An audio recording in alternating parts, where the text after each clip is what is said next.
All right, welcome everybody. The time is now 6:34. We'll go ahead and get this meeting started, as we always do, with the Pledge of Allegiance.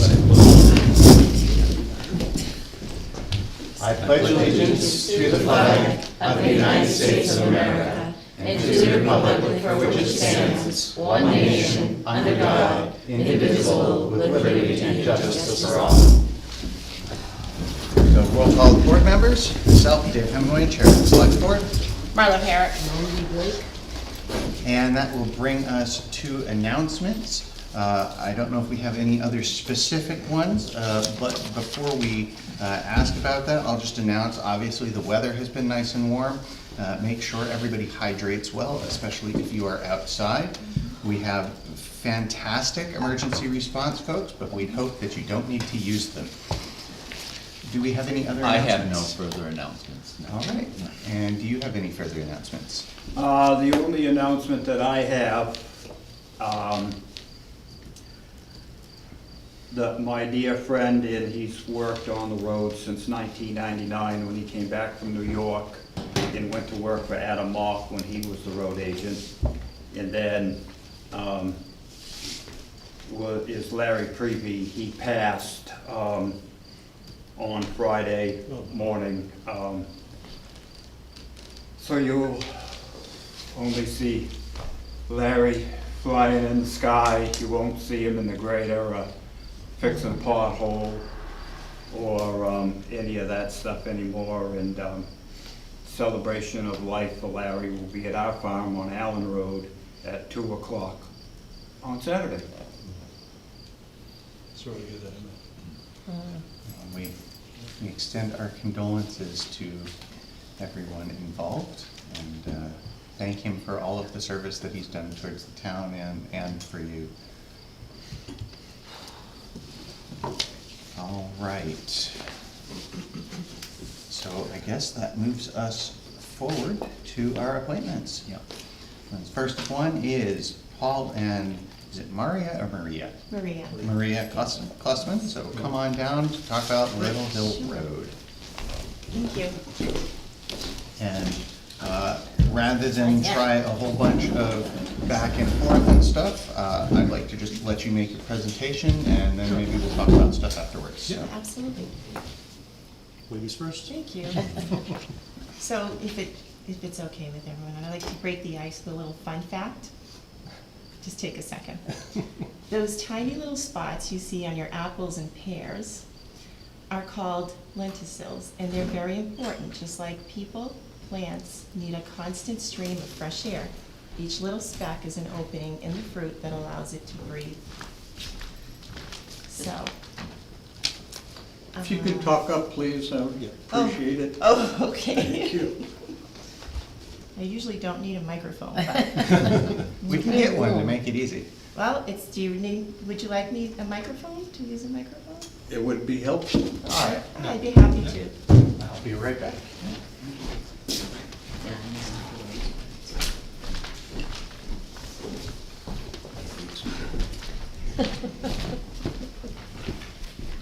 Yes.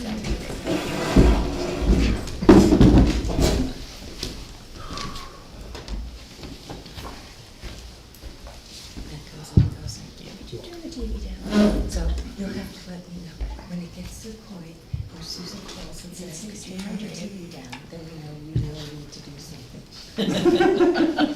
See, Emmett heard that all the way. I just been told by the VA that I don't hear women's voices.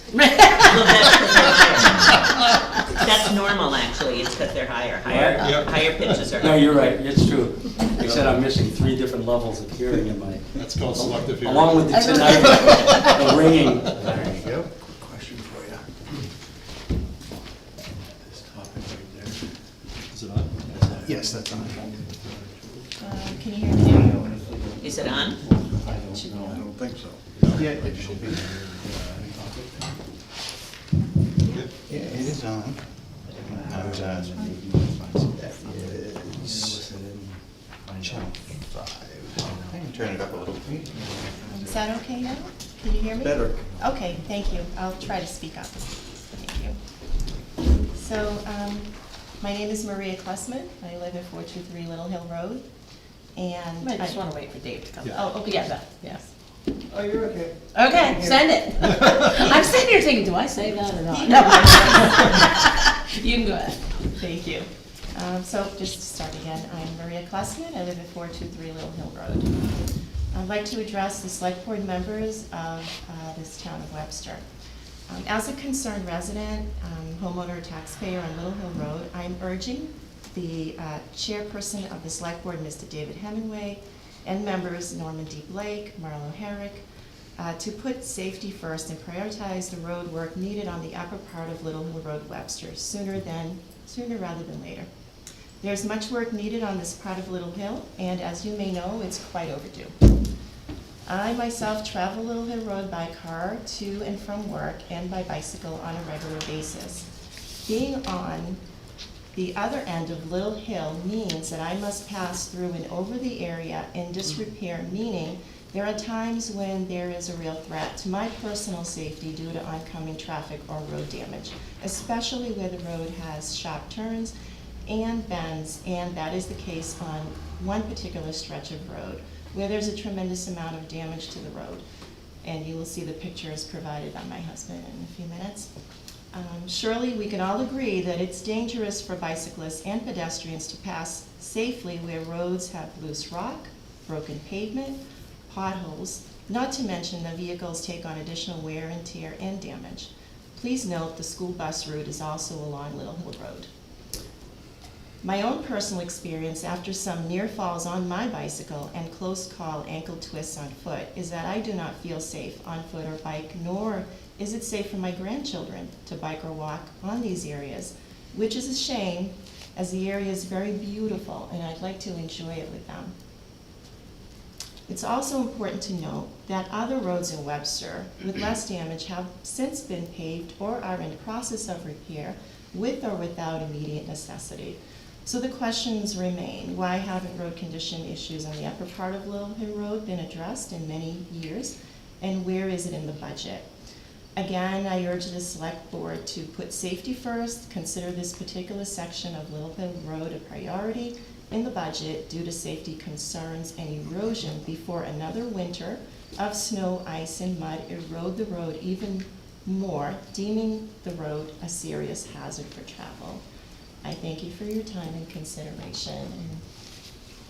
Okay, go ahead. So what we're saying from the upper section of Little Hill is basically from Marty Bender's house, the first bend, all the way up to 423 Little Hill Road. I know we've had some horrible conditions with the weather this year in particular. So I just want to show some photos. So this was March 2022. Basically right in front of our property, you can see the road condition wasn't bad at all. That's the dirt section that starts from Matt Fallon's house down to us. This is what the road looks like now. There's baseball-sized gravel everywhere, so it's really can twist your ankle, or if you're on a bike, you're gonna go flying if you hit one of these. It's definitely a major concern. The other issue is that there's a huge issue with runoff. Basically from the top of Little Hill, the hill part of it, by the Sawyer's property, old George Little's property, coming down in front of George's house, and basically washing out your front yard basically before your stone wall, and heading towards George's house and over by Sue. And this is just to show you the track of water. Basically comes out of the Brannigan's driveway and flows all the way down. Now in the wintertime, that's a complete sheet ice every year, year after year. So again, that definitely causes an issue for safety, and especially when you get the school bus route going through that area. The worst part of Little Hill is basically probably by the end of Sawyer's property, by Chuck Rose. So you can see half the road is completely gone. So what that does is it forces you to go into the lane of oncoming traffic. Because you're coming into a bend, you don't want to hit that with your car. You're going to be having some issues. And you can see how bad the erosion is in that section, completely washed out. So this is why, we're bringing it to your attention. I don't know how often you travel up there, but it is definitely the road, everywhere it's crumbling. This is actually in front of Mr. Fallon's property. They continue to wash out storm after storm. There's a 2-foot deep trench runoff. And I think the culverts are probably 25 years old, Emmett, around there, in that area. So they're probably all clogged. Culvert's not clogged. One culvert's not. The one that is by, it's not clogged. There's It's just four- there's four- no ditch. There's 4 culverts that go across the road. Yeah, I meant the Yeah. one by mine. Yep. But how do you test them for the culverts if they have good flow? You use an optic to just Well, look how much inside. water's laying in the It's ditch? how much is coming through. Yeah, and them culverts up there are all junk, they're 25 years Yep, old, and exactly. they're all, the So bottom just of want- Those are them are yours, gone. to look at and review, so. So if the bottoms are gone, they're just running dirt. Yeah, so, Over here, or- Put in our own culvert. yeah, I Metal, think, they use that metal pipe. Yeah. I saw them as he was laying them down. Dick Yeah, Brown there's put a- them in when Addie was the road agent. there's some properties that don't have any culverts on their driveways at all. So I don't know if that's a requisite for the new driveways to be put in, when was that put in place? But, I don't really want to address that. The major issue is, there's a huge problem with drainage up there. Basically from, I think it's across from Dieter's house, Yeah, right after Dieter's, it the floods my culvert front yard. stops and it cuts across to his property, but there's nothing from old George Little's house all the way down to Sue's. So, and the reason for that is, The cable. the TDS people have cable buried there, and Dig Safe can't tell me if that's 6 inches deep or if it's 18 inches deep. And I've gone as far as going to see Paul Pearson and the old folks that worked at the telephone company, but that was hired out by an outside company to put that in there. So that goes the whole length of Little Hill all the way over to Warner Road. And it lays in that ditch, so there hasn't been a ditch there forever because, So I know by our house, Emmett, when we put the culvert in by our driveway when we first moved in, you could dig there okay. That wasn't an issue. well, because we didn't dig any deeper than the old pipe. Right. But doesn't the fiber optic drop down into the ground at the pole past my house? I'm not sure. Yeah, I'm almost positive it does, because if you look at the lines, the fiber optic is actually above ground. I think what you're talking about is they got that booster box. Yeah, It's So- right by my, right in front of my yard, yeah. So it drops into the ground at the booster box, runs to the booster box, then back up to the Yeah. pole. Yeah, so maybe the town can ask TDS to, I've already done that. they won't take it out. Take it out? Well, to expose it so you can No. actually do trench work over there. What about Unitil, they play any role in that? No. No, all of Unitil and Eversource's stuff are on the poles up Yeah. in the air. Well, if it's only in that spot, if the road's gonna be redone, couldn't you run the culvert around that area there out underneath the road and then basically pass the Brannigan's? I'd have to look, no, probably not that long Yeah, yeah. without, I guess you can do anything if you have Right. money enough to do No, it. I think that's what it comes down to, that funding needs to be available. Emmett's done a phenomenal job maintaining the roads with the funding that he has. And this is no reflection of Emmett Bean, I just want to state that. Yep. He's my go-to person when I need something done, so. But the saddest part of it is, you think that road's dug up. Well, I'm sure there's others, yeah. With just a handful of homes, Yeah, and I know we all pay taxes, but, you haven't rode around Webster much. no, I've seen some of the roads that are pretty bad. Yeah. So let me go ahead and try to address a couple of your comments, tell you where we are kind of as a town and how we move forward with something of this nature. I'll start by saying that as soon as I got your original email, I don't have the date in front of me, but whenever that happened, I went and drove up the road to see exactly what it is. Yep. I'm certainly not our road agent, but I wanted to see what was there, and you're not exaggerating anything, No, that no, there's a no. certain section of road that is absolutely blown apart. Yep. That being said, there are lots of roads in town that have had lots of damage, especially from the recent weather. One of which we had to do emergency reconstruction of, that Emmett has been taken care of. There are also several non-paved roads in town. We have a lot of dirt roads. Yep. And so the kind of graveling and rocking and stuff that you see in those dirt roads is pretty common, especially right before or right after grading. It takes a while for things to settle. So that's actually kind of normal on dirt road portions. For the drainage, obviously it's something we try to take care of all the time everywhere. Emmett just said why he hasn't done it there. I would hope that we can maybe put a little bit more muster behind something until TDS figure it out, or we're gonna charge you, or not be held liable if we destroy your stuff and people are mad at you. But Well, I don't think it hurts to ask. there's gotta be some way that we can, I mean, I know Emmett's asked, but there's gotta be some way that we can try to put additional weight behind that. We have a representative that represents TDS to the town, and I can be glad to talk to him. Yes. Good. I think that's a good starting Yeah. point. They're based out of Illinois too, I believe, so. But, Maybe corporate. so as far as those are concerned, that's where that is. A little bit later, we may be talking about the exact state of the budget and the roads.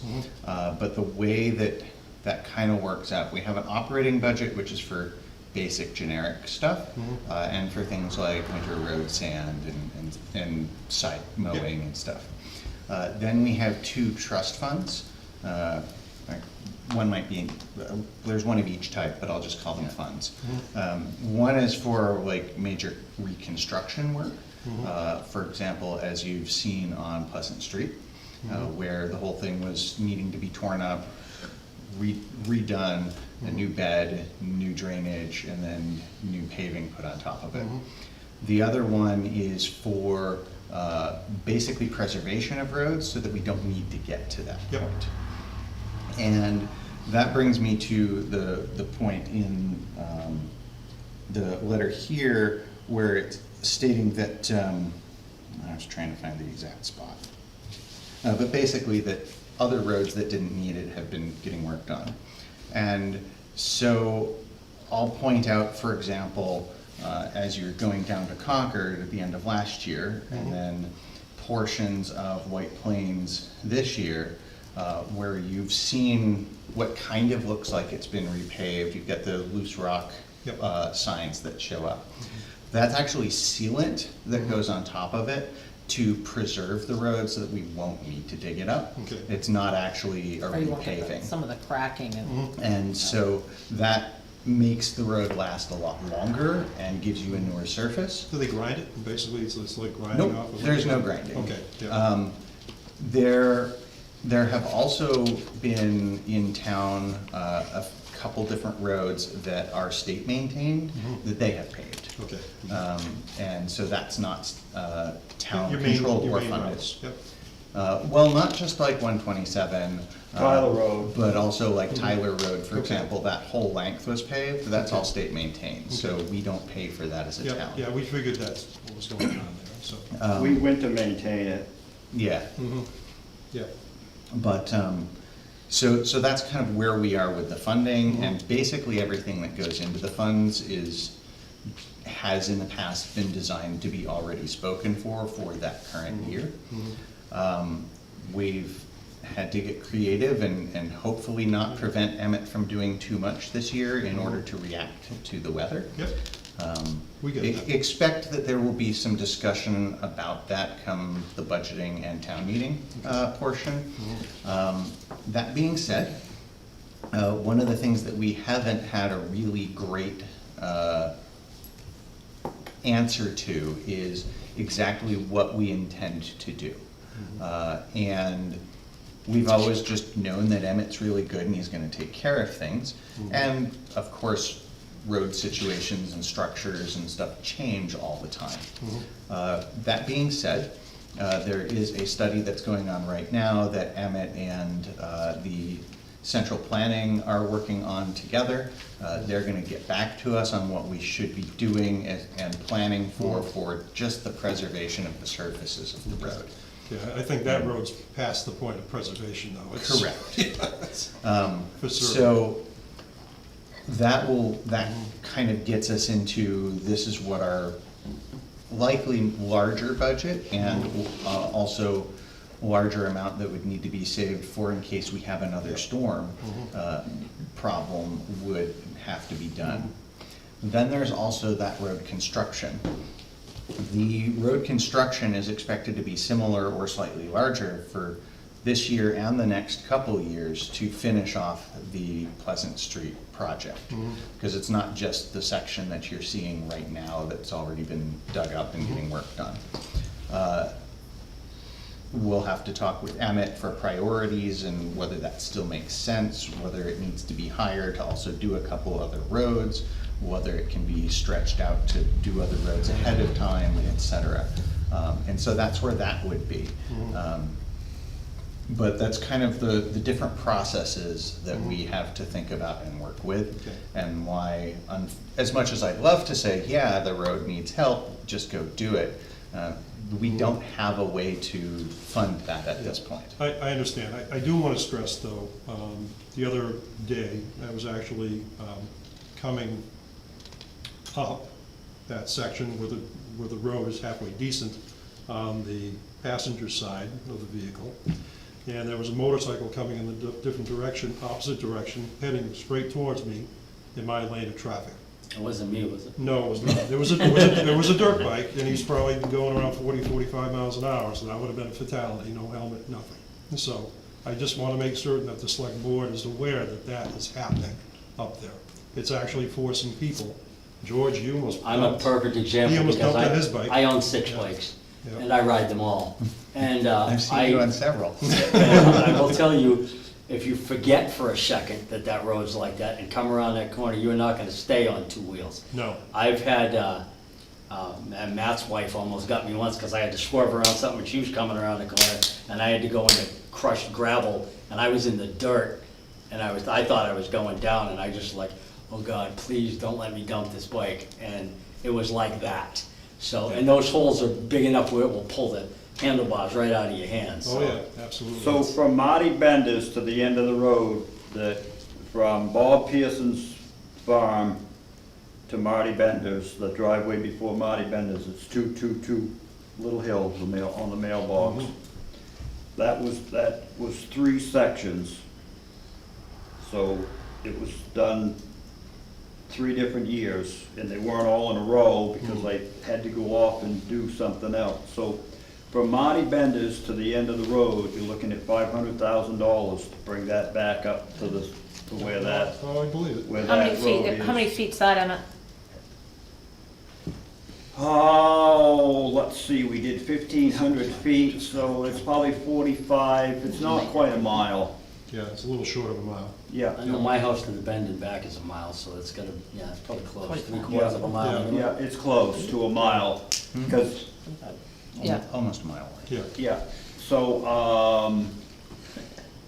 He knows. to dig that all up, I mean, maybe because that's supposed to have a good base under that road. When Pike paved that back 25 years ago, Yeah. they were supposed to have a foot of gravel underneath that.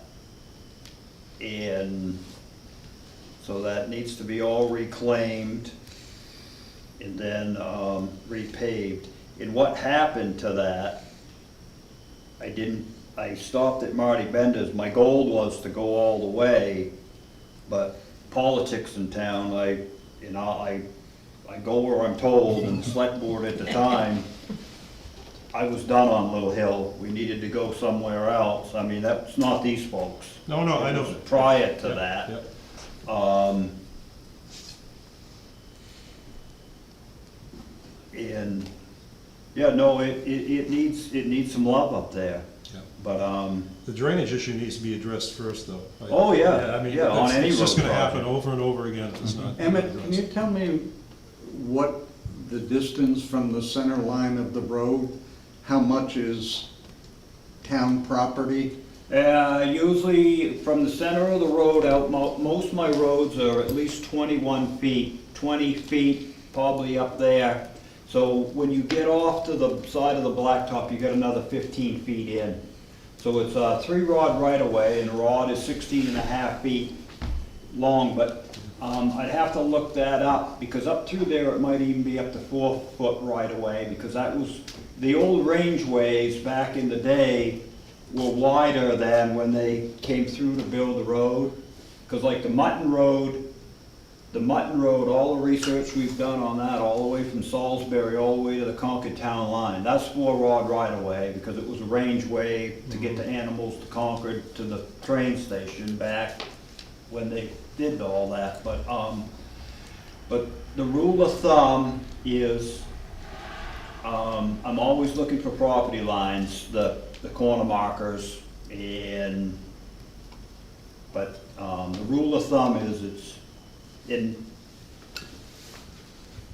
up in front of your house, you know, they probably favor the upper hill more, because the center of the road isn't always in the center of the right of way. Yeah. A lot of times, yes, but not all the time, so you really have to. Well, you've mentioned in the past about the wiring problems, and you don't know where the wire is, and you're not getting much cooperation. I'm just wondering, is any of that line by the cable TV people or the electric companies or whatever in the right of way of the town? Then they should be responsible for Well, but moving that kind of thing. it can be in the right of way, but they have an easement, they had to go through the town before they put that wire all underground and get an easement and all that stuff by doctors and lawyers. And I do want to clarify one point. You're stating it as if you're believing that it's town-owned property, but it's not, it's a right-of-way. Right-of-way, yeah. So the property line, and it's not always this case, so please correct me if I'm wrong on this particular road, but in general, if the road is down the center of the right-of-way, people own to the center line of the road. It's just the town is allowed to do whatever they want within the right-of-way. Well, that's It's not what that I'm we own questioning, it. because the problem seems to be that the drainage, and there's no drainage swale or culvert way. Yeah. Right, then you get on that people side that- of the road, that's where the problem is coming from. If something could be done on that side of the road, Yeah, and I Because the think water we need isn't to. making it to the young lady's culvert pipe, it just, Yeah, not the stuff from the road, the stuff from Brannigan's, what comes down, actually, their lawn stuff comes and I get a pool Yeah. along my rock wall, but not on the road area. Yeah. The road area, it just washes down the road. yeah. Emmett, if you approach the Brannigans and ask them if you could put a swale in on the upper side of that stone wall, you know what I'm saying? So in their So property. why does their water coming out of their driveway become the town's problem? It Well, isn't. it isn't, but I'm just wondering if that would address a lot of the issue. Yeah. So, similar to what we did.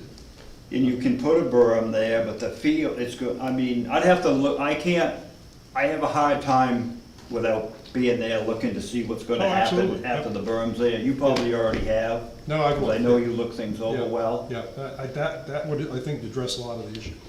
It would, So- it would prevent it from jumping into the street. Where are you talking about putting a swale? It's basically along the stone wall, running parallel to Little Hill.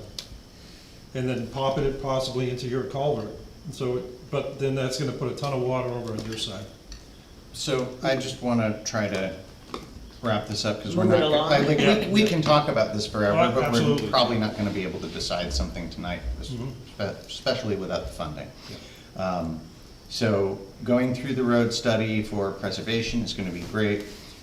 Working with Emmett, I know that Russ has been working with him, and you'll start seeing plans for where should be prioritized for what reasons. That'll start showing up at the CIP committee. Okay. And so how much we need to plan in what years should show up there. Okay. And so that's kind of the process that we'll be able to do. For ditching and dealing with the drainage, we'll definitely have Dana reach out to the TDS contact. Yeah.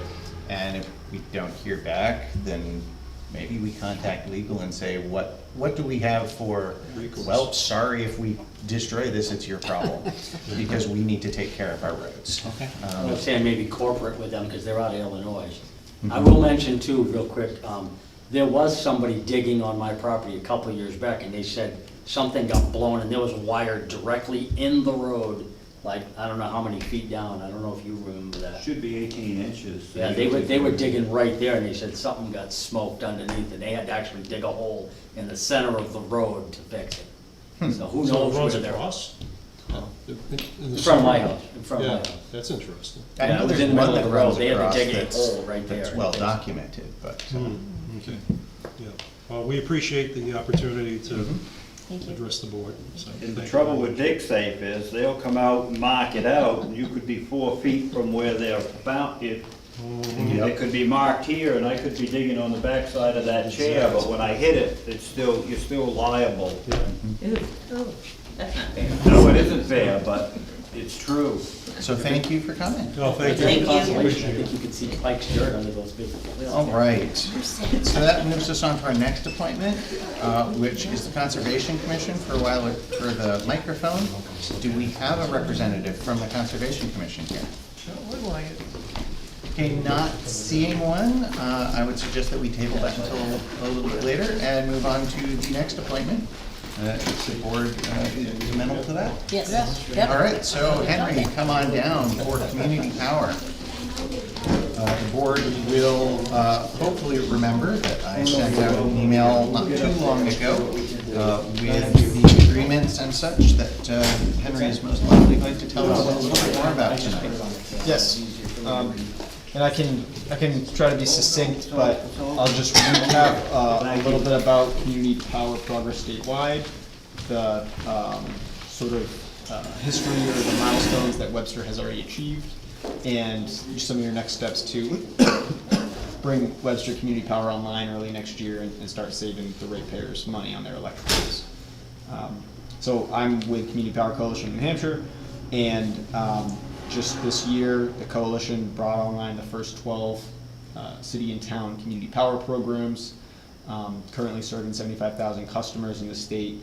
Webster was an early member of the nonprofit Community Power Coalition of New Hampshire, which is a public agency subject to right to know and governed by Webster and its other cities and town members. Anyway, so these programs have kicked off this year. Customers are saving lots of money, and Webster's in this good cohort of sort of the fast followers, about a dozen towns that have approved community power at town meeting and are getting ready to start the program.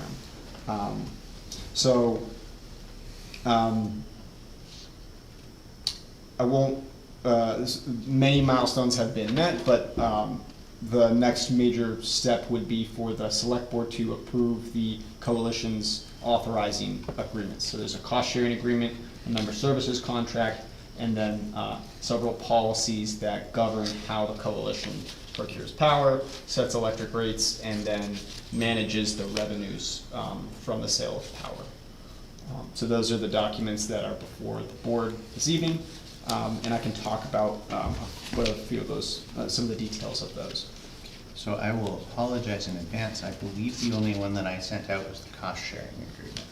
Not a problem. Unless it was all in the same document, which it might have been. Yeah, so the member services contract is in that document as well.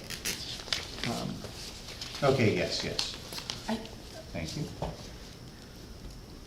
Yes, I guess, as some people understand power a little better than others, it does all come down to what we have to pay. I mean, Right. if I told people what my electric bill is right now, you'd probably all be on the floor. Yeah. Yeah, right at the end of Call Road. But with that being said, I think the reason we agree with this is because, you know, anything to help save people, even if it's a cent or whatever, is great. Right. I guess what I would ask, and you then jump in, is point out if there's somewhere that why, I mean, more or less you can join it, you don't have to. You can go in, you can come out, right? So I think those are the important parts of this is, Sure. is, yep, we're all, we've all agreed, well, I don't know if we all have, but we've agreed to give people the option, I mean, which is, I mean, this, anybody wants less electric rates, right? Yeah, so. I think the big thing is if, where would it be that anybody wouldn't want to be part of this? Where, There's one or two like edge cases where it might be better for somebody not to be. But those are edge cases that hopefully will be fixed by the time we actually launch in Webster. And for context for everybody else, I sit on the board of directors of the Community Power Coalition of New Hampshire. Every one of the member communities has a member representative, and then from there, after we got large enough, those member representatives submit and then elect people to the board. And so I'm trying to stay succinct but also speak from knowledge of having been to all of those board meetings.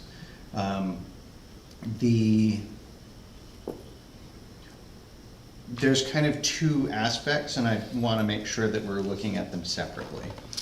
One is the costs and reasons for individuals to want to be part of Webster Community Power. And the second is what's in front of us, which is, for example, the cost-sharing agreement that says how Webster is going to let the Community Power Coalition get the money to do this. And I'm going to oversimplify this, I'm sure, but the short version of that is that in the power rate, all of the funds for running the business are in that power rate, and it's still lower than the utilities. And we're guaranteeing that, including the operating costs and this cost-sharing agreement, it will be lower than the utilities, or we won't be running it. That's the way that it's set up in our agreements and the way that it passed at town meeting. So that's the short version. I don't know if you want to clarify slightly on that. But. Yeah, I'll add to it a little bit in terms of, just to say, there currently are 2 points of comparison that you have. Service was launched for the first 12 towns in May, so we had May, June, July under those Eversource and Unitil rates. And Eversource had about a 20-cent rate, and Unitil had about a 26-cent rate, and the coalition launched with less than 16 cents. So more than 4 cents of savings, which was considerable. So just during those 3 months of time. and how do you achieve that? So it has to do with the method of power procurement relative to the utilities. Utilities, they're regulated, and they have this added regulated cost because the regulator says you have to buy power at this fixed point in time per year, two times per year. So it's very rigid in the way that they procure, whereas if you're a nonprofit and you're not regulated by the state in the same way, or if you're another competitive power supplier, you can actively build a portfolio of power contracts in the market. So it's, rather than being regulated by the state to say every 6 months on a clock you buy power, we can manage a portfolio, have short, medium, long-term agreements, and that is a source of cost savings for the customer. Where your Eversource or Unitil, I'm not sure about Unitil, I know more about Eversource. I mean, they're, because you have your 2 different pricing, you have the distribution of the power, Right. and then you have the distributing, right? No, No, that's yeah, the same supply and slide, that was the distribution. same word, right? Yeah. But anyways, distribution being the part that, I mean, they're regulated to make sure that they can get that power to you, and that's how they make money. That's right. Yeah, Correct. because they get paid, I mean, when we all love to get paid to replace that pole, you know what I Yeah. mean? It's not part of their budget, that's how they actually make their money. That's right. So what we're attacking, or you're attacking as the community side, is the supply part, not the distribution. That's correct. And it's important for everyone to understand. Right. Yeah. Yeah. So. Because I never realized that, and I thought, oh, I'd like to be in that business. Right. Pay me to fix what I wanna fix, like the road, wouldn't ever love that. So we're currently in the next 6-month period, which is August through January, and again, considerable savings. It's 10.9 cents for the coalition. It's 12.5 cents for Eversource. So everybody's rates came down, which is great, but we're still delivering considerable savings for customers. Before Webster comes online, Well, Webster will come online in the next rate period, so you get to see that as well. And when's that? That would be February 1st, it would become effective, and the rates would be announced for Eversource, and then the coalition will go ahead and set our rates after we know what Eversource rates are, in December, likely late December. So these agreements are they're sort of to keep Webster on track to, so we have flexibility in terms of bringing the program online in maybe February, March, or April next year. As like we'll sort of monitor the market, and at the really most opportune time, likely as the winter prices start to fall off. Might be a stupid question, but No part stupid of, questions. yeah, well, part of that is it knowing what you have for purchasing power? So with the Yes. coalition, can't speak tonight. Anyways, with all of us lovely people that decide to do this, you're able to go in and say, I got this much that I need to supply, and, you know, I know they're at this price, but we should be able to buy it for this. So that's the other half of the benefit. There's we're not regulated and we can actively manage Right. portfolio, and then we have a scale of people together buying. So that is another piece of the pricing. And the CPCNH scale is very large and continuing to grow. So we are now You mean the larger. community power? Community power, sorry, Hey, CNH. So community Okay. power is the amount of power that they're dealing with at this point is larger than some of the utilities in the state, and is projected to grow larger than the next set of utilities. So that economies of scale really helps.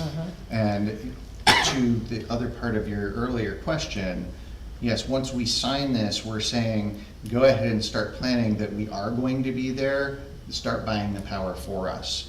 And so they can start working on the contracts for that power ahead of time now, if it makes sense, or whenever it's opportune. Right. 'Cause So you that kinda by got the an time we idea. launch, it's not, This let's is our buy power advantage, is right now. having the flexibility. Do we want to buy in December, or do we want to buy in January? Maybe we want to buy in February.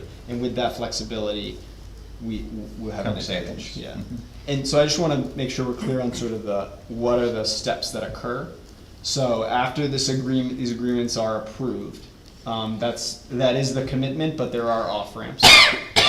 And there will be a meeting of one of the committees of the coalition, the risk management committee, and that's a committee meeting to authorize the first power purchases for Webster and all the other towns that are about to start. And sometimes we call that the go, no-go meeting, which means a representative from Webster can attend that meeting, listen to the content, and, you know, what do we think pricing is gonna be, and decide, you know what, we're not gonna move forward. So that's sort of a go, no-go. So that will be a milestone, but one thing this board has to determine is who is the individual to attend that meeting. We call this the authorized officer.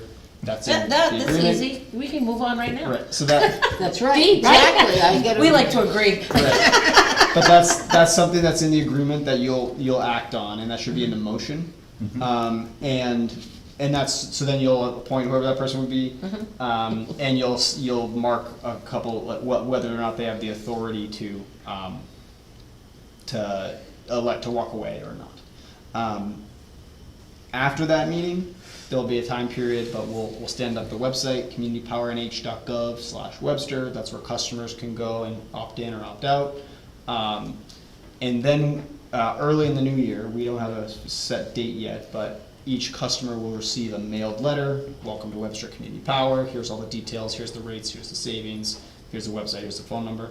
And then within 15 days of that, Webster will hold a public information session. And we support that with materials and things like that. And then within 30 days, or after 30 days of that mailing going out, then the customers would get switched into the program at their next meter read, at their next monthly electric bill cycle. Which to, just for the sake of anyone that goes back and listens to this, just because they get switched into the program doesn't mean that the utility completely recognizes it for maybe another month or two after that. So it can take a couple months to see the savings of Webster Community Power show up on the bill. But it will happen. So that's what's in front of us. I know I sent the documents out. Did either of you have any other process or document questions for Henry? I trust you, sir. You know more about this than I do at all. than I have ever a will. document question. Yes, please. I don't think we asked you. No, probably didn't. I usually start with the board, so. I guess I'm a little puzzled if I have the documents. I got two documents, one was a PDF and one was Mhm. a Word document. Is this the document? So, no, that's That's the the one we old, have. so the one What did I that do with the other one? I sent and would have had you and Russ sent it to the board, CC'd you and Russ, was sent August 28th. Okay. And there are two Word documents attached. One is going to start with, well, they're both gonna say cost sharing agreement, but one is the actual agreement, and the other one is, you'll see at the end of it, the 3 Rs for the cost sharing agreement, the launch authorizations, and it's more of a, this is what you need to do document that's I think 2 pages? Right. 2 pages. And that has that has the motions. Okay, I'm sorry, thank you. That would make more sense. So, yeah, so that's what's there. My comment to the board, because I like the belt and suspenders approach to things, is that while the motions and stuff that are in the provided document are fine, I would also, as I mentioned, suggest that if we are moving forward, that we should motion to approve that contingent upon review by Webster's legal counsel finding no issues. Can I second that? Yeah.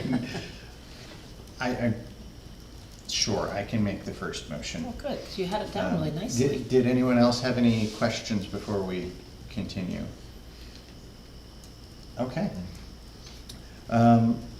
So I would move that we authorize the town administrator to enter into the cost-sharing agreement member services contract for the complete services bundle, Community Power Coalition of New Hampshire.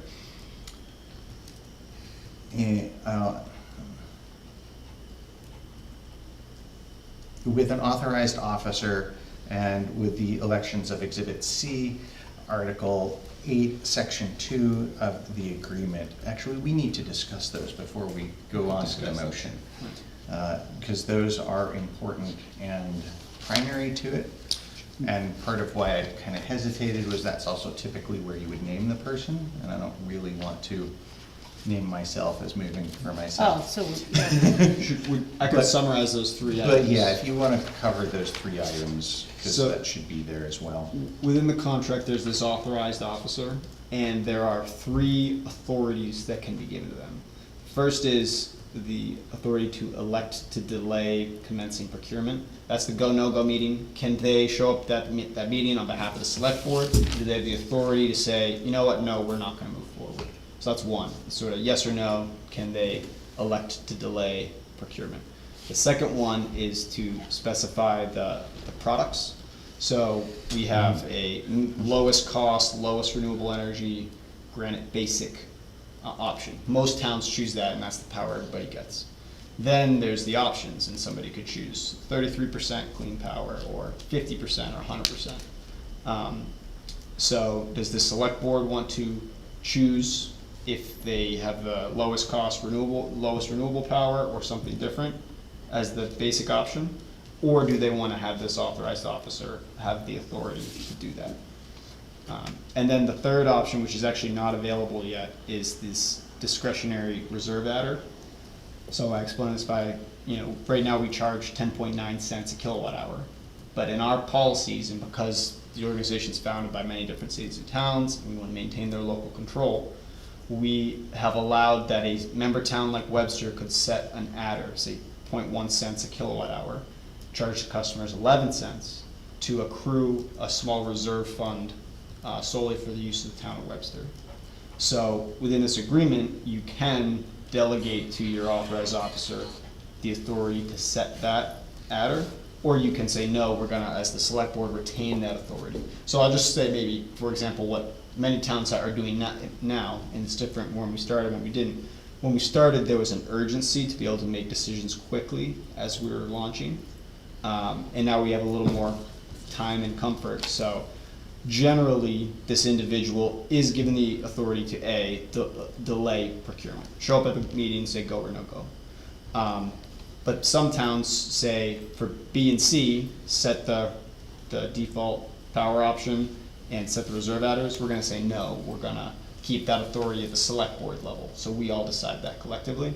So anyway, those should be documented in the motion, and in that, again, you can decide yes or no for any of those, but in that case, it would be sort of yes, no, no, in that example.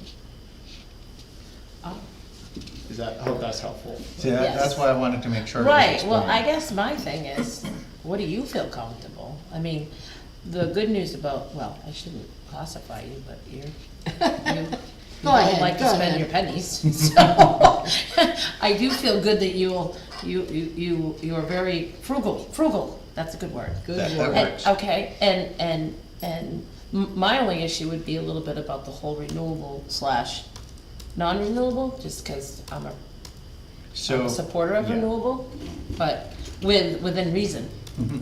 So, and there again, I don't know how do we make that decision? So let me. Was that a Yeah, question? yeah. Oh, good. So basically, when you start doing power procurement and the like, we're gonna take over the default energy supply, and we're gonna replace it with Webster Community Power's default energy supply.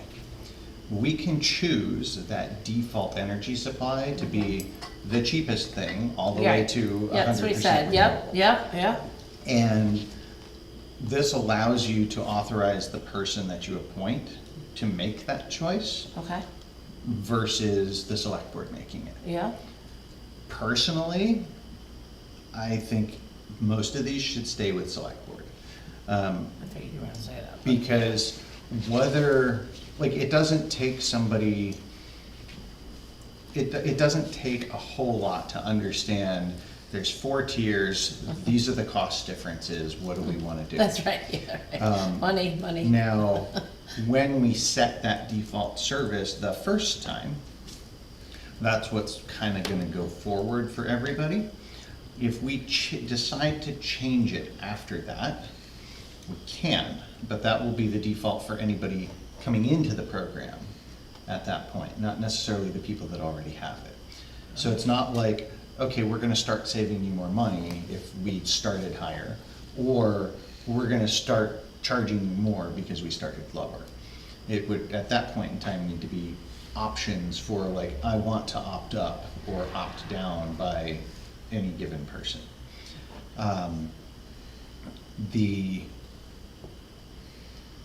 Like he said, the typical is that most towns are choosing the cheapest to save people the most money. With some towns that started this whole thing specifically for the climate side, opting with the higher tiers, or I think Portsmouth is another where, because they're so impacted by the sea changes and climate, that they're opting for higher values as well. But most towns are staying with, let's just save everybody as much money as That's possible. right, okay, yep. But again, I think that makes much more sense to be a select board on behalf of the town choice than this person can go make that choice. What was the other one? Not the go. The no go, but reserves. Oh, yes, the reserves. And that's another one where I think that the select board should be in charge of it. I'll briefly explain the reserves in a little bit more detail. There are 2 levels of reserves with CPC&H. The first reserve is one that's just automatically there, and is to make sure that for the process and running of power, if something spikes, et cetera, it's able to be handled. And so it's the financial stability reserve, I'll call it. It's not what it's called, but for the sake of discussion, This is its purpose, yeah. that's its purpose. The second is this quote adder that we could put on. And For example, if you are a Lebanon and you want to install more solar on your municipal buildings and use that to offset. If you want to install solar arrays that are net metered with low-income housing and those sorts of things, you can use that adder to bring into a reserve that your town can choose to do a project for your town for power with. Maybe in the future that's something that might make sense for Webster, but I don't think we have a specific Webster run project that's doing or planned at this point for something like that. But that's what that second is, and again, that's why I think it should be for the board, because it's not taxation, but it's kind of in lieu of taxation type things where it functions similarly. And so I think that should be a board controlled level, not a you can go decide kind of thing. So I don't really care what the board decides on them, but that's my take on it. So if we were to make a motion, I think what you're saying is you're willing to do what you need to do to help out, but you're not, you would rather not be the final say except in the first. Yeah, Bullet does of this make that. sense? Will it actually Yeah. save us money? Okay, Yeah, go ahead yes. and do it. So we need to make a motion to say that. Mhm. Okay, so I make a motion to say that. Second that motion. I make a motion that Dave be the It's representative. basically this, you'd move that. and you can fill I in- don't have that good of glasses, my Sorry. friend. Here's the Maybe I gotta go slide back here. to the eye doctor. Oh, there we go. Yeah, that should help. Okay. And this is straight out of Henry's Yeah. document. And then, but at the end, you want to add the contingent upon Webster's legal counsel. Yeah, review. okay. So I make a motion to move that Webster Select Board hereby authorize the town administrator to enter into the cost-sharing agreement and member service contract for the complete service bundle with the Community Power Coalition of New Hampshire with the, as you would say, CPCNH, with Dave Hemingway as the authorized officer, and with the elections and Exhibit C, Article 8, Section 2 of the agreement being Yes, no, no. yes, no, no. Okay, and then to be reviewed by legal counsel. Second. All in favor? Aye. And so Ooh, that was the nerve-wracking. second part of Did you this. get that, Russ? I don't know if you want to comment on this at all ahead of time, but the second part would be the additional motion, which is approving their policies, which, as listed, are data security and privacy, energy portfolio risk management, rates, and financial reserve policies. We've kind of covered those. Data security and privacy is equal to or better than both towns and utilities currently. The risk management is how they handle running the portfolio and choosing what should and shouldn't be in the power. And there's two really extremely talented organizations that are handling doing that, working with and for CPCNH, in addition to the risk management committee. The rate setting is done through that process and is then approved or not by the towns to go forward with. And then the financial reserves is, the gist of it is what I described earlier. Is there anything further you want to add to that? No, I think that was a good summary. Okay. So I would move that the, actually, have you had a chance to look at any of that and or have any further questions on? I think it sounds good, I have to say, it's gonna save money, and it's a good, I like that. And did you have anything else, or? Not right now, I'm Okay. sure I will. So I would move that the select board hereby approve CPCNH's data security and privacy, energy portfolio risk management, rates, and financial reserves policies after review by town council. Second? All in favor? Aye. Aye. So I think that basically covers it. We've gone through the discussion points there, and as you've had to look at. Would you like to say anything, Fred? Just congratulations, we're ahead of schedule and you're in good company with Warner and New London and Pembroke. So there's a couple of other Merrimack County towns and then a number of other ones all around the state, so. I think Bosquen looking at this too. Bosquen is as well, they're about to go, they haven't quite passed town meeting yet. but Right, no, Bosquen and because I Loudon. write a newspaper for them too, and that's the Excellent. selectmen have been discussing it, so. Very good. So they and Loudon and Bosquen are both gonna go to town meeting this time around, and they'll be following shortly on your heels. Yeah. And so let me ask, I'll put you on the spot. I know that there had been discussion of the launch period possibly being late fall / winter for some of the towns. Are we beyond the window where if it makes sense, we can do that at this point? Yes. Okay. So the earliest that you would be looking at launching would probably be February, and it might be more likely in March or April. Yeah, that's what we're looking at. Okay. Thank you very much. Yep. Good to So see you. I do have Thank a you. question now. Yes.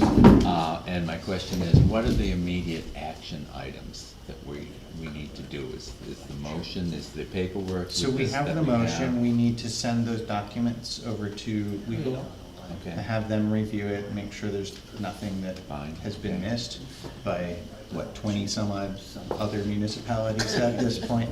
We might find But something. we should do our due diligence and make sure that that's taken care of. And then once it's done, the motion authorized you to sign that and basically send it off to Henry and CPCNH. Now, Okay. a And lot of when us you use send this that, if you could also have the minutes of this meeting or documentation of the motion, just because it is Sure. a significant agreement, you know, in the agreement it says included here will be documentation of the motion from the select board that Understood, made thank the you. authorization. Now, do we have the same lawyer? Could we all save a little money here? I know a lot of town lawyers are the same. That I don't know. Maybe that he's looked at it for some other town. Thank you for coming. Yeah, Thank you. it's good to see you all. Yeah, Thank you that's for what your he time. said. Yeah. Let's see if I can repeat all that. Yeah. All Just take him right. with you. Ask him, So- you. Yeah, the good part of being in so early is that I got to work on a lot of it with Henry and figure out how it was gonna work for all the different I towns, understand. so I have a fairly complete knowledge of the package to answer questions. We trust you. All right, so that moves us in appointments onto department heads, of which we have one. You didn't get to go to Alaska. Well, technically two, he's two of them. No, and it looks like from the text and the videos that we're getting, they're having way too much Well, fun. right, I just told him we couldn't see him on the news out there. Yeah, there was 24 of them, Yeah. and they're having a blast. That ship that they're on is huge. Mm-hmm. So they did a cruise type. Yeah. You hear a lot of people that do that, and Yeah. I love, none of it, you never hear Yeah, anybody a complain. family from the firehouse did it a couple of months ago. Yeah. It's just, Phenomenal. I don't know if you could walk from one end to the other in the same day, but I guess you could try. Right. Yeah, so here we are. I missed last month. Steve and I were looking for a Gentlemen. lost person. I'll go that far. So, yeah, we did find him and everything was great at the end of the day, and it was a good find. So, but I heard it got awful dark quick up to the meeting house. Yes. The 2 or 3 lights on the track lighting could improve. Yeah. And maybe a restroom. Because when you know you don't have one, what do you think happens? Oh, you just think about what you have to do. So, Anyways, Well- that's probably too much information, sorry. no, I'm used to it. It helps make the meetings quicker. That's right. Yeah, I know, I was like running out of there. So on the highway part of it is, it would be neat to have all the funds to take care of everybody, and I do, see their, Point. well, no, and what needs to be done, but it's a lot of places in town. But we're getting there. We've come a long ways in the last few years on projects, working with everybody, and, the project on Pleasant Street is, coming right along. We did that in layers to build the road up, and we have all our under drainage in, and, gotta just do a little bit more final, everything to get everything so it's all sloped the way it's supposed to be. Do you have a certain width that you usually like to, when they pave? And then do you have a certain shoulder size that when you redo a road? I put everything back to 21 feet of tar, Okay. and then a 3 to a 4 foot shoulder, at least a 3 foot shoulder. 4 foot shoulder is great if you can keep it without losing Right. it in a rainstorm. Right, right, yeah. So, Pleasant Street, because we did so much, instead of going down, and there wasn't a lot of sign of rocks coming up through the old tile that was there, that just was unstable ground under there, so we did raise the material up. Gravel brought the road up instead of disturbing what was there I think it's gonna be good. It's gonna be real good, actually. They came and paved the White Plains Road at the section of the bridge last, I'm pretty sure it was Wednesday, maybe it was Thursday, but I think it was Wednesday. So that project is done and behind us, and, that day we had that Sunday we had the flood. I took a lot of pictures that day, and I did take one there, just to, it just worked so well. Yep, the water, it was great. Great job done there. The Fuzzy Brothers that do our crushing, that started doing our crushing, they started crushing last Friday at the pit. So they're gonna be making us up some gravel. So, that is exciting. Turn just a bunch of junk into something that you can use cheaper than you can buy it somewhere else. So they're making me up some 3/4.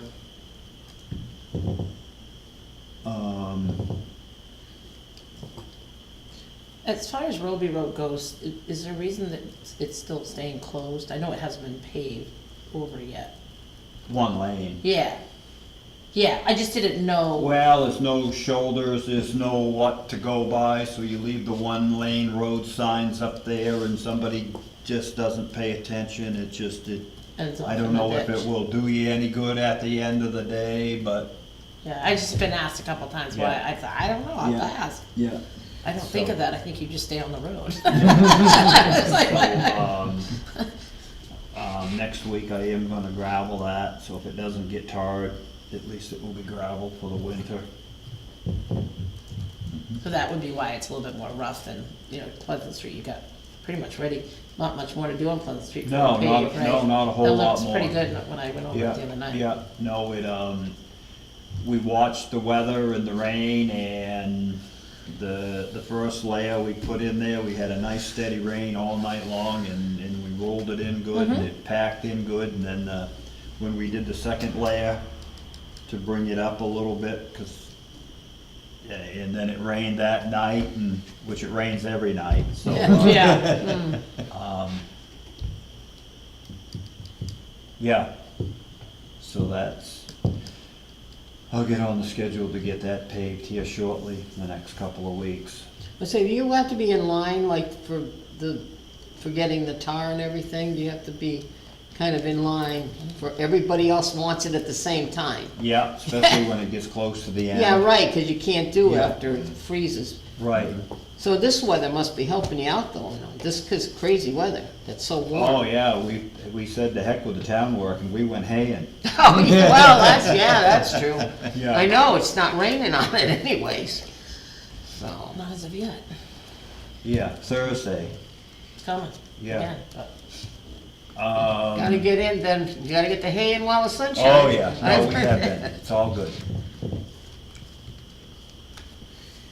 So, any questions, any? Was there anything further you wanted to go over for roads and? Well, I wanted to funding? tell you, Emmett and I have talked about the budget and some of the things that we're going to be looking for to get us through the year. And we do, fortunately, we have the trust funds that are going to help.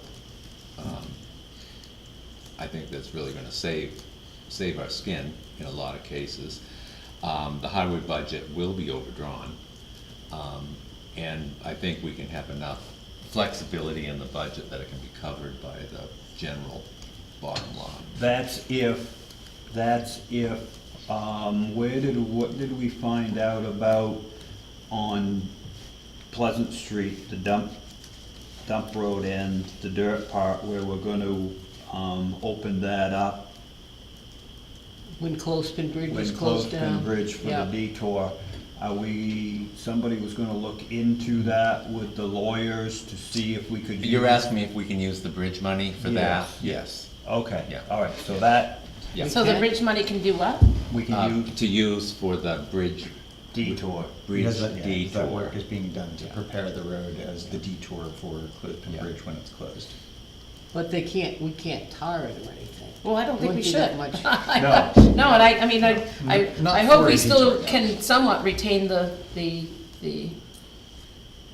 as much as possible. I know there's a little bit that we need to make it a little bit wider, but hopefully we can So retain some I of the. would just say we need to make it as Look. bridge-oriented. Well, it's gonna look different.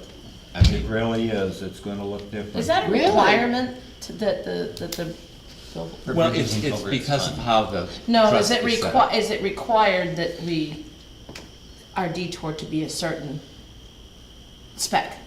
No, Yeah. Okay. no, it isn't, it's just that there's no sight distance there, and you're gonna have Right. oncoming, A lot of cars. that, and, We have to have a detour. And you're. No, I understand having the detour. I just wanted to You're know. gonna end up with semis going across it, so. Huh?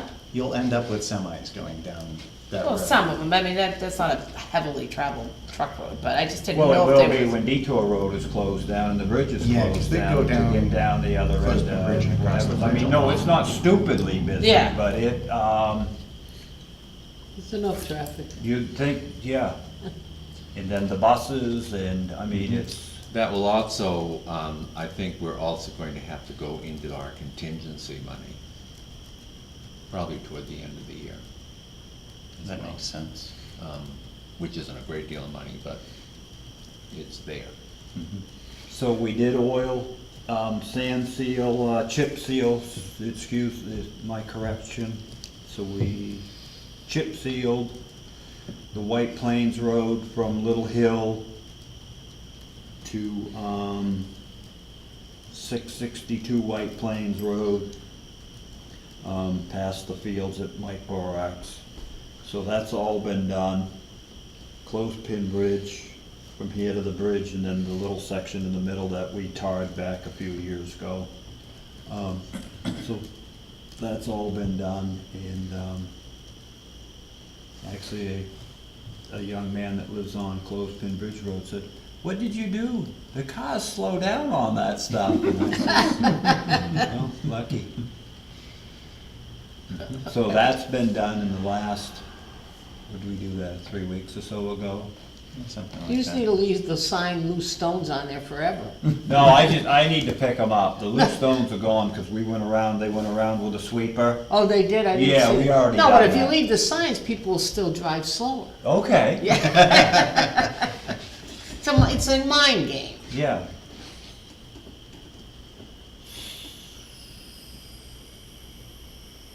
Yeah, today is the 5th of September, and I got a text from the fire truck salesman about a month ago saying that today would be the first day that they start on a cab and chassis of our new fire truck Wow. that we've been put together 3 or 4 years ago. Who's holding it again? E1, it's through E1, but a company by the name of Deep South. down in the deep south. Oh, it's not built around here? Oh, no, Oh, okay. no. Really? No place builds If they trucks don't around get here? washed out, Yeah. if they haven't just been washed Yeah. out. So, That's amazing, nobody around here builds well, these, they. or is this they- more they- expensive? There's a place up in Cornish, he builds a couple of fire trucks. And then, They used to in Bradford, but. yeah, No, up to no. Bradford, they built a lot of fire trucks, but, They don't do that anymore. Well, it kind of blew up the building. Oh, is that the one? Oh, that's the one well, that. that was Wasn't that, no, they weren't, the fire truck That's company right. had already gone belly up. Yes. Yeah. Yes, which is, Yeah. yeah, that's right. Yeah, too many secretaries in the office. Oh, Yeah. That's what I was told. What do I know? And then there is a couple other fire truck places around, but, anyways. yeah.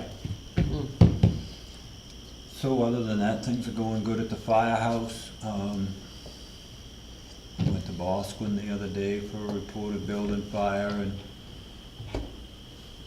but they, had a smoke condition we helped them with for a while, but, wasn't nothing major, knock on wood. Yeah, Yeah. It's just everything's going with the flow. good.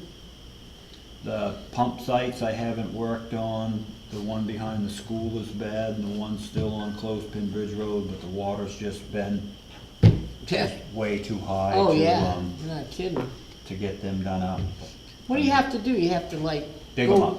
You dig them, really Yeah. dig them up and then Yeah. clean them out and then put them back? No, No. something's cracked, something where where the Oh. water goes down and back in the river and stuff and then up and down, or a log or something comes across. Yeah, well, there's and- been a lot, yeah, logs, there's been a lot of that, Yeah. wow. But, So can we use ARPA funds? Are we all done with ARPA funds now? We don't, We have a few $1,000s left. can we do some? well, we have money, I mean, not that it wouldn't be appreciated, but we do have hydrant Hydrant money funds? in our, budget Oh, okay. for that, but, There's actually a fund specifically for dry yeah, we hydrants. put so much money in that a year.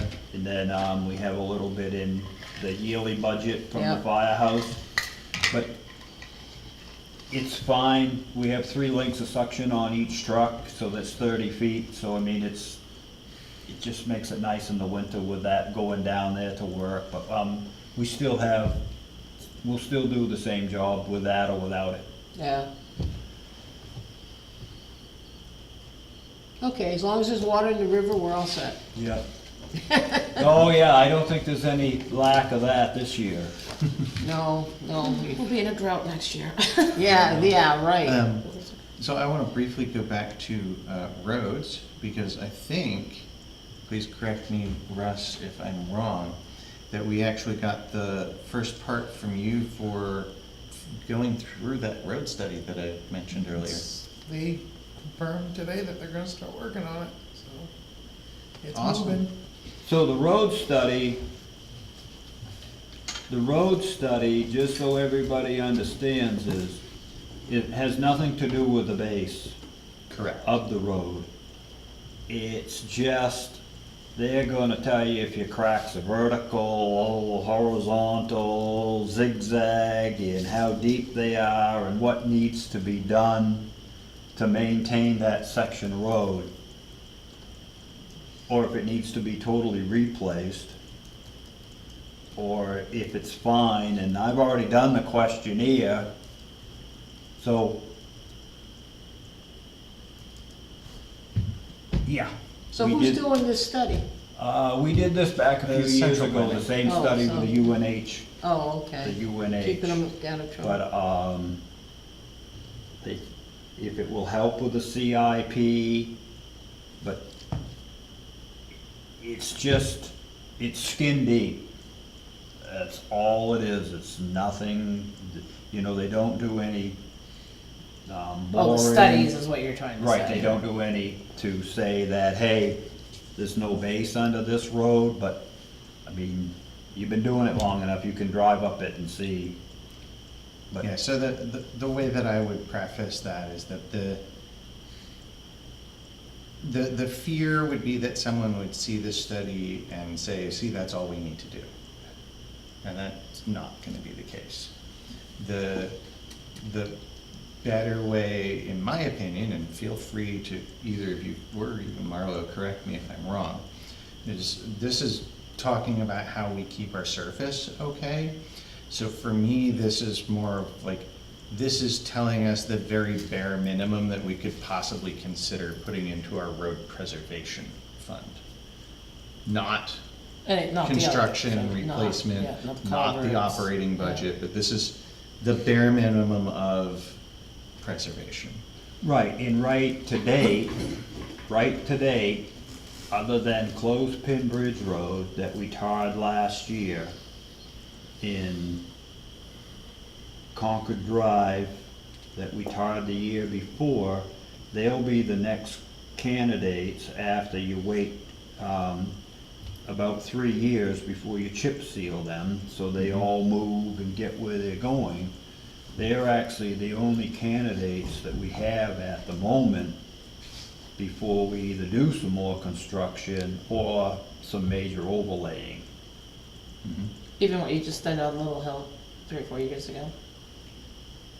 Am I saying that right? No, Little Hill is good. We did 3 sections. I was just comparing what you were talking about, Right. only because I just threw one. And then we did chip seal that Okay. 3 years ago. So that chip seal, we chip sealed at the same time we did the Dustin Road, which is starting to open up in a few places. That's supposed to be good for an 8-year just walk away from, other than taking care of your ditches and the pavement and stuff. That's supposed to be good for 8 years, that chip seal. But it all depends on the frost and how things move and everything, so, And I'll throw in one other that came from Upper Valley areas.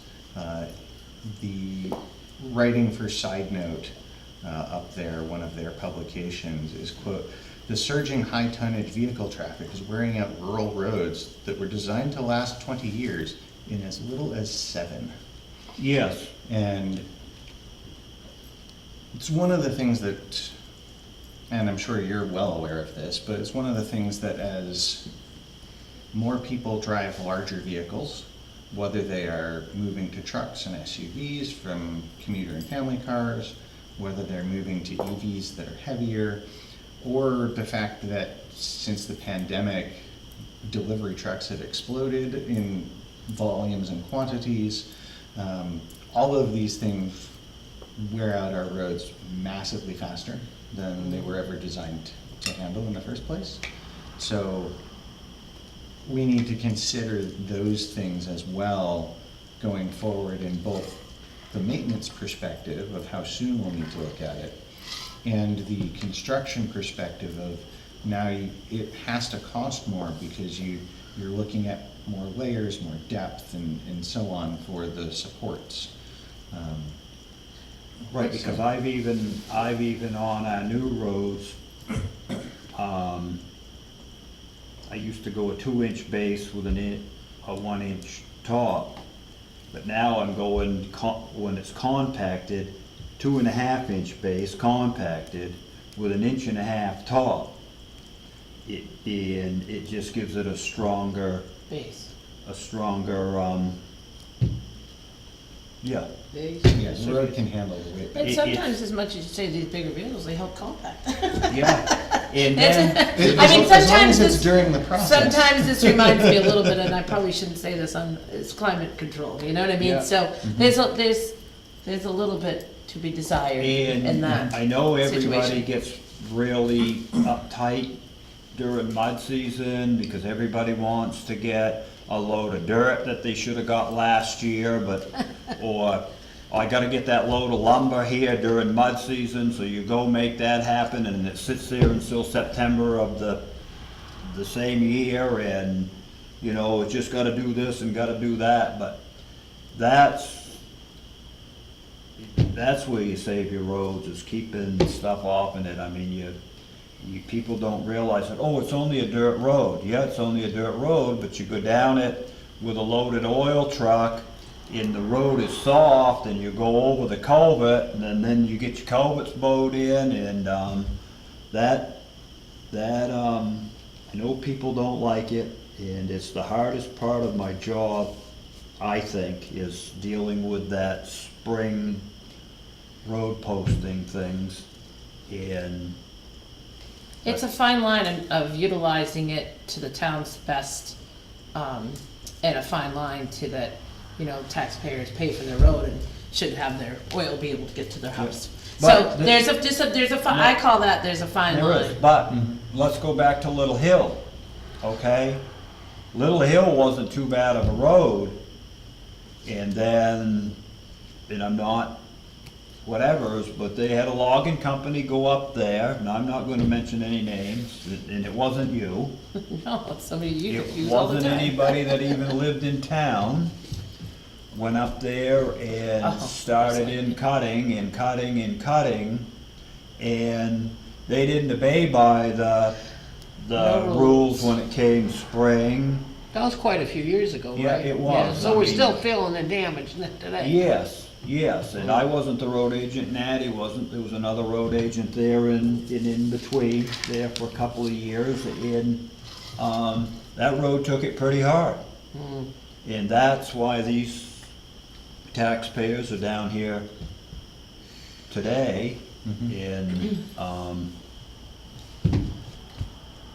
and that's why back when they did a road project and they had a road committee and all this, they would build a road and then they'd put 2 inches of tar down and, well, maybe we'll get the top in it. And I mean, a lot of them didn't get topped. And so it really, that's only got a 2-inch base.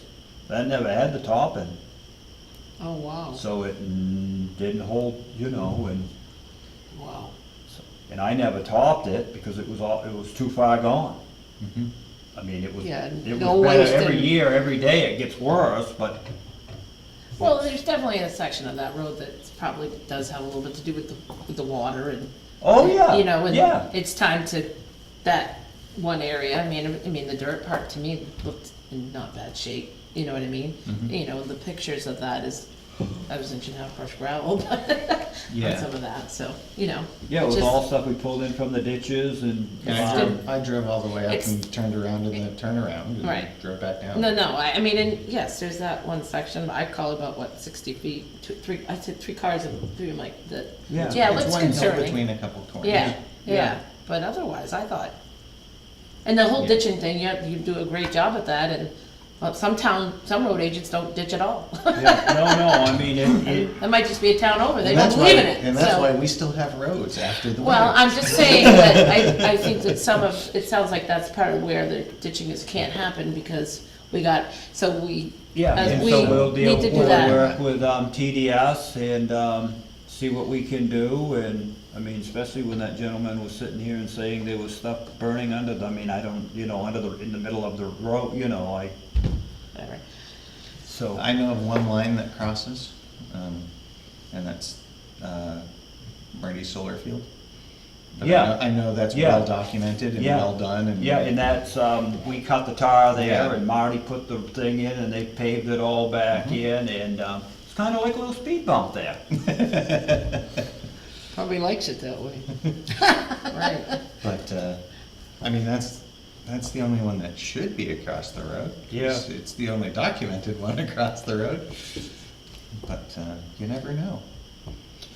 Yeah, But, cool. Yeah. All right. Any other questions or comments for department head stuff? I'm good if you guys are, unless you All right. have something that I'm forgetting. Dana? I don't think so, Emma. I All can't right. think of anything. At least I forgot it too. Yeah, home. sorry about Larry. Well, thank you very It's tough. much. Yeah, I mean, yeah, no, it's no, just he's sucks. just a good man, Mm-hmm. good man. He'll be You missed. mentioned it, but. And I know you announced the time. Is that actually open to public? Yes, yeah, it's a celebration of life, 2:00, 1056 Allen Road, rain or shine. I have a really What's that great big building you're building up there? What is it? Yeah, is it a barn? Gonna be- Shooting range. It's got, no, it's not. No, I just wondered, because Yeah. you're using fabric for the roof, like, is that, Yeah. so that's kind of a new concept, right? No, not really. It's new for around here. A lot of states Oh. and highway garages are using them for their salt sheds. Oh, really? Yeah, this company that came down and built this one for us, they were going to Mass to put one up that was smaller than this, and then I'm pretty sure they were going back to St. Johnsbury, and I think it was 120 by 360 feet long. Is there a train depot? I have St. no idea, Johnsbury, could be or anything, yes, whatever could it be is, anything. and for salt, to take off the railroad cars to pile salt in. Now, is that gonna be a barn, yours is gonna be a barn? Yeah, yeah, Oh, that was interesting, I walked by, well, that's pretty yeah, that's interesting. 62 by 156 feet Wow, long. wow, You can stand the 10-wheeler body right straight up and still have, wow. have 10 feet. So that's kind of what you're gonna use it for, is the trucks, or you're No, gonna keep it no, for the no, animals? no truck. Just a tease. Oh, I you're just working on was something. Well, it's done really with it. neat, cause I went by, oh, this is pretty interesting. Yeah, yeah, it was well engineered, and, so we've been talking to the gentleman that put that up about when we get ready to do something here on a sand shed and stuff. Oh, yeah, that's a good idea. He's got a couple here in New Hampshire that he's done. Oh, that might be a great idea. Yeah. Good way to save money, too. Yeah, it's affordable, Yeah, it's gotta be, that's really neat, but it was neat, I was, well, this is pretty cool. yeah. Yeah, Well, good thing to keep in mind, so Yeah. you'll know by the time we're gonna build our salt shed, you'll have plenty of things to say, yeah. so, Yeah. good. So, well, thank you for putting up with me, and have a good night. Thank you, you Thank too. you, have a good evening. See you in a minute. Yeah, thank you. All right, so that would normally move us into old business. We do however have one public here, and is there a particular entry on the agenda that you are waiting to hear or talk about? Yeah, code enforcement. All right, would the board like to move and skip ahead to that? Sure. Sure, absolutely. All right, so let's cover code enforcement, and then we can move back to fund balance and the transfer station. I mean, is that a open-ended, I mean, is it a specific? It's a specific case. They'll Yeah. tell us. So All right, this is well, the if- group, It's not the one I think that you're and interested it's in. not the one we think. you're But after. I'd like to talk to you about that before you leave. Okay, well, I mean, if that doesn't pertain to me, then well, I if don't if that specific one's not gonna pertain to the topic that I'm really Yeah. interested in, then, I mean, It's okay. I guess May what I I'm go saying is talk that to Brad for a minute? Yes. I'd prefer not to stay as long as I mean, The I've been here comment, since of course, is 6:30. that anything that you I know, say we all in this have. room will be recorded. Okay, all right. So- Brad, can you come talk? Yeah. So what are we, So this is the report from Tom, remember the driveway, the illegal driveway and stuff, and the drive, he went and looked at it and took some pictures. yes, okay. And I just wanna get the board's opinion on it. I think it looks like a driveway, personally, but you can see it from the pictures yourself. I don't know, it's kinda hard to Well, see if black it's and a white. I don't know if driveway. Dana has a Yeah. color on it. But that to me looks like pretty clear there's a driveway there, where Yeah. there wasn't a driveway. So he has two driveways on that place No, now? one, never got a permit for it. Oh, Said he wasn't building a driveway, oh, so how does he get to his house? saying he was gonna put a set of steps there. Oh, this he's is the, not driving the car, just gonna leave it on Gonna the park road? on the side of the road. Oh, you can't do that in the wintertime, number one. Filling that in, or was it flat like that's a good question. that? Like, has Phil been brought in? I believe it likely has been. Yeah, because didn't it kind of go like this? I never seen it before the driveway. Yeah, this was a thing for the planning board a while back, wasn't it? Well, It was. yes, that's what I'm Okay. thinking. And he didn't, right? It didn't end up, Well, he said he wasn't gonna move forward with the Right. driveway and he was gonna set up a set of stairs to get Right. down to the property. I don't think that looks like a set of stairs. So you have a letter to follow it? So we're gonna have, that's up to the board. Do you wanna have a letter sent out? Maybe we can have Dana sign it and then we'll just send it out. That seems like what we would have to do to, Whoever it was. to keep everything the same for everybody in town. Right, so So, they would have to seal off the driveway or go to, well, you have to get a permit. Whatever the appropriate letter is, we should. Well, he seal kind that of backs and off sign if it. he wants to go back and try to, can't, he probably could, or she, or whatever it is. So I- he's living in this trailer No. house? No, he's not, he's just using it for storage? No, this is just about the driveway. This has Yeah, but we nothing don't to care do about with that, the we're just looking at the trailer. driveway. It's just that there is no driveway, or, to me, Yeah, it appears looks to be like a a driveway. driveway, yeah. it looks When like a they- And driveway. I think there used to be a pretty big Yeah. drop off Yeah, there. it was, a drop off. Do you need a motion or anything from the board, or just the consensus to move forward with the letter of enforcement? Considering that legal funds may end up being used, probably a motion. Okay.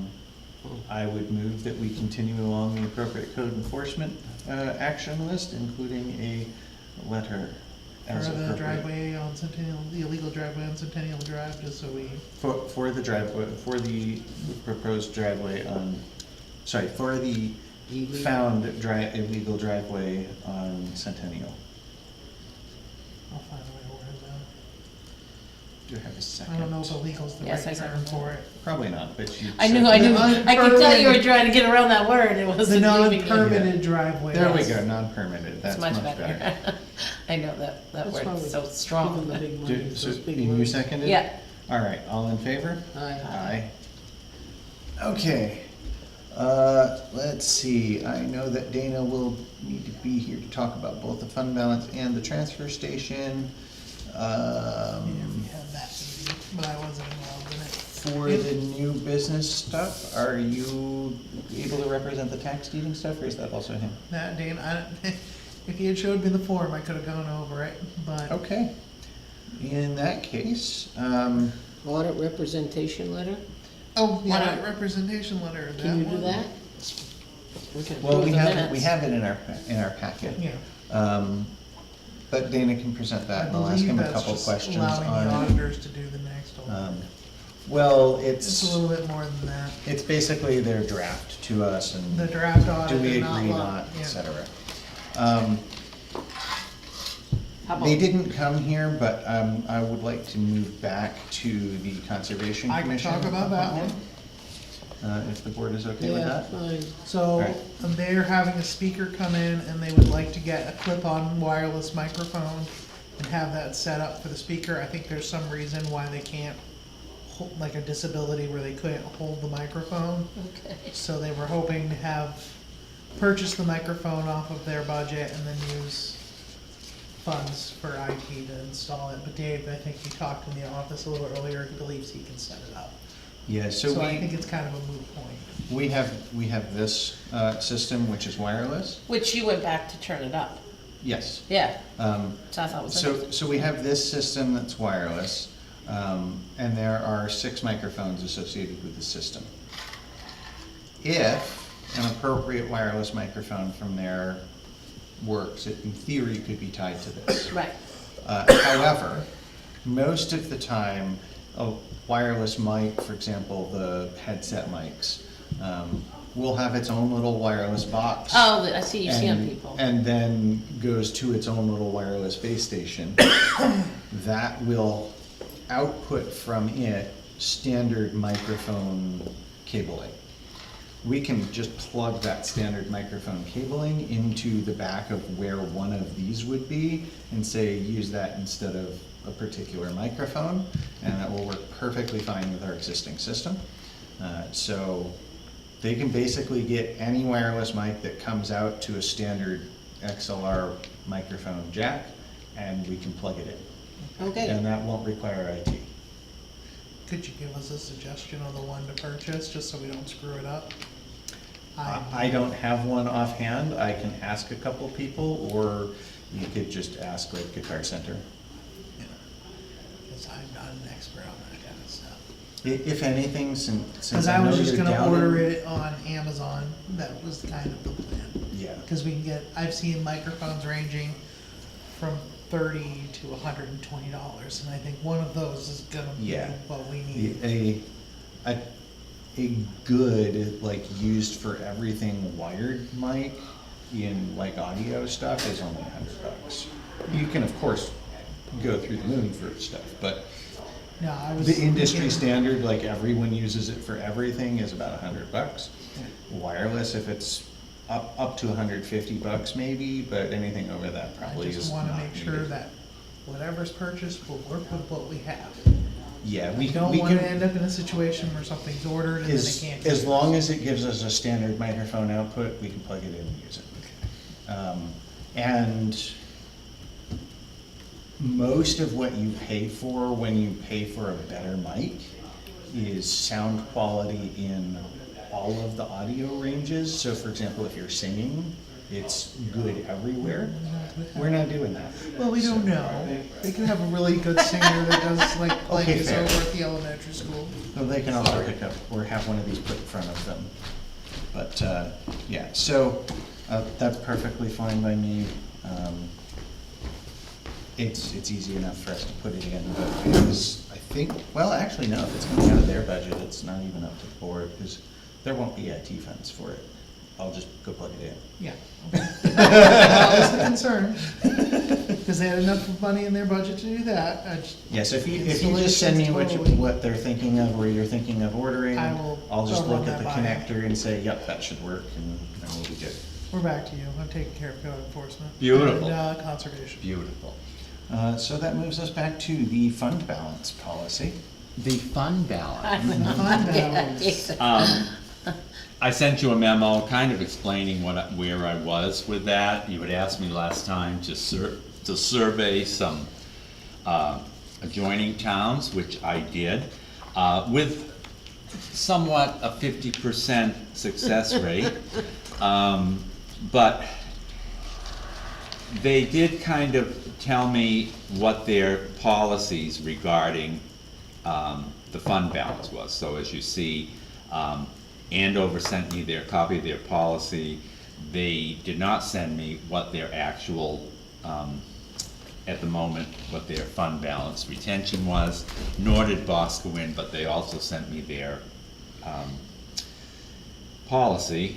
Canterbury, he didn't know what the retention rate was. The town has no policy. However, he did tell me that their budget is $3 million and that they like to keep $1 million. However, I know it's more than 3 million because that doesn't include the school, that's just the town budget and the county. So I mean, I would say if they have $1 million, their percentage, if it was only that we were counting the operating budget, then their percentage would be 33%. I didn't explain that very well here, but when you have to count all the budgets that you're responsible for, which is the operating, the warrant articles, the school, and the county. And that's how they figure your fund balance retention. Salisbury, 6.57. They don't have a formal policy, but April mentioned she'd like to increase it till 10. Warner has 10%, and their policy is 10%, so they're doing well. Webster, our last one was 6.22, and our policy calls for currently 6 to 10 of the total budget. I know that Total means including schools? total means including all the Schools warrant and articles, the everything. school, the county, Oh, okay. the operating budget. So, and fund balance is very important, and it's important to have something that you can fall back on. Fund balance isn't a cash balance, it's really, I just read this, which I thought was a good analysis of it. Assets less liabilities, basically. Governmental accounting is not like regular accounting, so actually it's all backwards. And, you know, when you go to accounting school, you don't learn these things because it's just not the way it's done. I think that if you were to consider maybe raising, the recommendation from DRA and the Government Finance Officers Association is 8 to 17, basically 8 to 17% of the total. It's gonna take us a little while to build that up. We're certainly not in the position this year. I don't think we're gonna build up. Our fund balance, if you looked at the draft audit, which is always interesting reading, I was surprised that that our fund balance is higher than I expected. But I think that, especially after this year, I don't think you're gonna find that you're gonna be able to get that up to 17% for a long while. Yep. Unless you wanna appropriate I don't think you're allowed to. a lot of money, well, within your 10%, you know, I mean, I guess what I'm saying is that if you boost your budget, I'm not recommending this, I'm just yes, saying that if you boosted your budget and you didn't spend it, you'd have So something to add this to is fund again balance. that backwards government thinking that he was talking about? Yeah. Because the only way that the fund balance can increase is it comes from what's left over from your planned operating budget. Goes into this instead of going back. Which is why the only thing that we as a select board can do with the money in that fund, without going to the town voters for it, is to give it back as tax offsets, which we've been doing. But we've been doing it in a way that has been slowly draining the account instead of sustaining it. And then when things like the school budget increases, we don't have the operating cash flow to make sure that that stays easy for the town. Since we don't have public, I won't worry about putting this up on the screen. I really tried to find where this was. This was a thing that NHMA sent when I went to the newly elected officials training thing. And someone asked a question that was off in the weeds. One of the things they said was this website where you could compare things. Unfortunately, I can't find where this website is because I really wanted to bring it up live with this year's data. At the time, they only went through, and this was the beginning of this year, they only went through 2021 with the data. What you're seeing on screen here is and I'll just read the title, Unreserved General Fund Balance as a Percentage of Property Tax Commitment. So roughly what size is the fund in that percentage of what we're trying to keep? And for points of reference, the huge spike is Concord. Oh, yeah. And Oh, that's nice. so Concord is keeping that, and that makes sense because they're gonna have all kinds of bills in and out of massive amounts while they go through things. The ones that I wanna point out specifically though are and I tried to keep a combination of neighboring towns and somewhat similar towns. So on this graph, you're seeing Andover, Boscawen, Bradford, Concord one, Hopkinton, Salisbury, Warner, Webster, Wilmot as another really small town. And then the last two bars are the average for the graph and then the average for all of New Hampshire. But you know, the one thing with Concord doesn't have to go before the voters, so they have a Correct. free hand to do whatever They they just want. keep it and then. Right, hand it. right, Yeah. and so So- that's like kind of out of. even in there. Well, it's the ones that I selected and it's a nearby, so that's why I added it, just as a point of reference. Makes it better. So the one that I'll point out that's always low is of course gonna be Salisbury. And they've been running around 6% or so. What we as Webster have been is then going to be the lower one over here. And you can see we used to run a little bit larger, and then as the pandemic hit, we were spending it down. And so we spent down to about the 7 and now down to about that 6%, which is the lowest recommended value. The average across all of them is sitting at 11%, and the average across all of New Hampshire is at 14%. So, But of course, we also, when you do the average for New Hampshire, you got a lot of money. This was money- 2021, Right, but- and it's a lot of money towns too. It's the average for the whole, every town, right? yes, but it's the average of the fund versus property tax commitment. So a town that has tons of funds will also have tons of property tax commitment. So it kind of evens the Okay. playing field that way. Okay. So the point in bringing this and showing it and kind of making this presentation, that average being in the 11% and then the New Hampshire average at 14%, we are a fairly fiscally conservative town. We don't end up in the, and we do our best not to end up in the position of we need to take out tax anticipation notes or bonds and right. so on. So that's why we have historically been able to run lower with things like the large increase in the school bills. We're, I think, running too low. And personally, I like the target that Warner has of the 10%. It will take many years for us to get there. Yeah. But it's something to take consideration But when we're deciding. if we say this is the policy for us to aim for, then we just don't use from the fund until we're there. And so it's not like we're adding to people's taxes to do that. It just makes the cash flow better in the town so that we don't have problems being able to pay bills or telling the school, you're gonna have to wait an extra month. Which fortunately, we have a good relationship with the school and they've let us do, but you never know if that can always Right. continue. I don't think that's well, being on the school board for 30 years, no, they're not gonna do that. I don't- So what do we do, so what are we doing with this then? So we have the Do we have to make policy. a motion? Well, we have the policy, You'd like to raise it? and the way that our policy is set up is, I believe, what is it, 6 to 10, I think?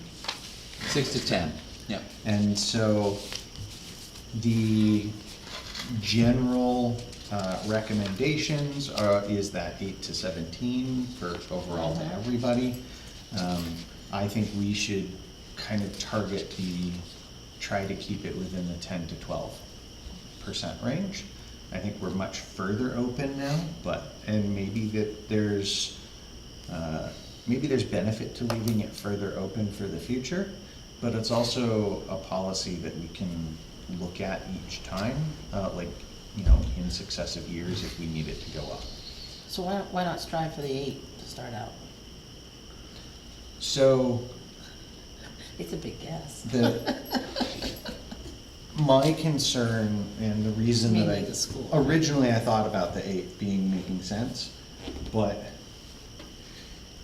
all it takes to drastically increase our payments to the school for requirements are either they raise their budget like they did last year, or their federal revenues dry up that they've been using to drastically lower what they're doing, because they're spending way more than we're getting taxed for.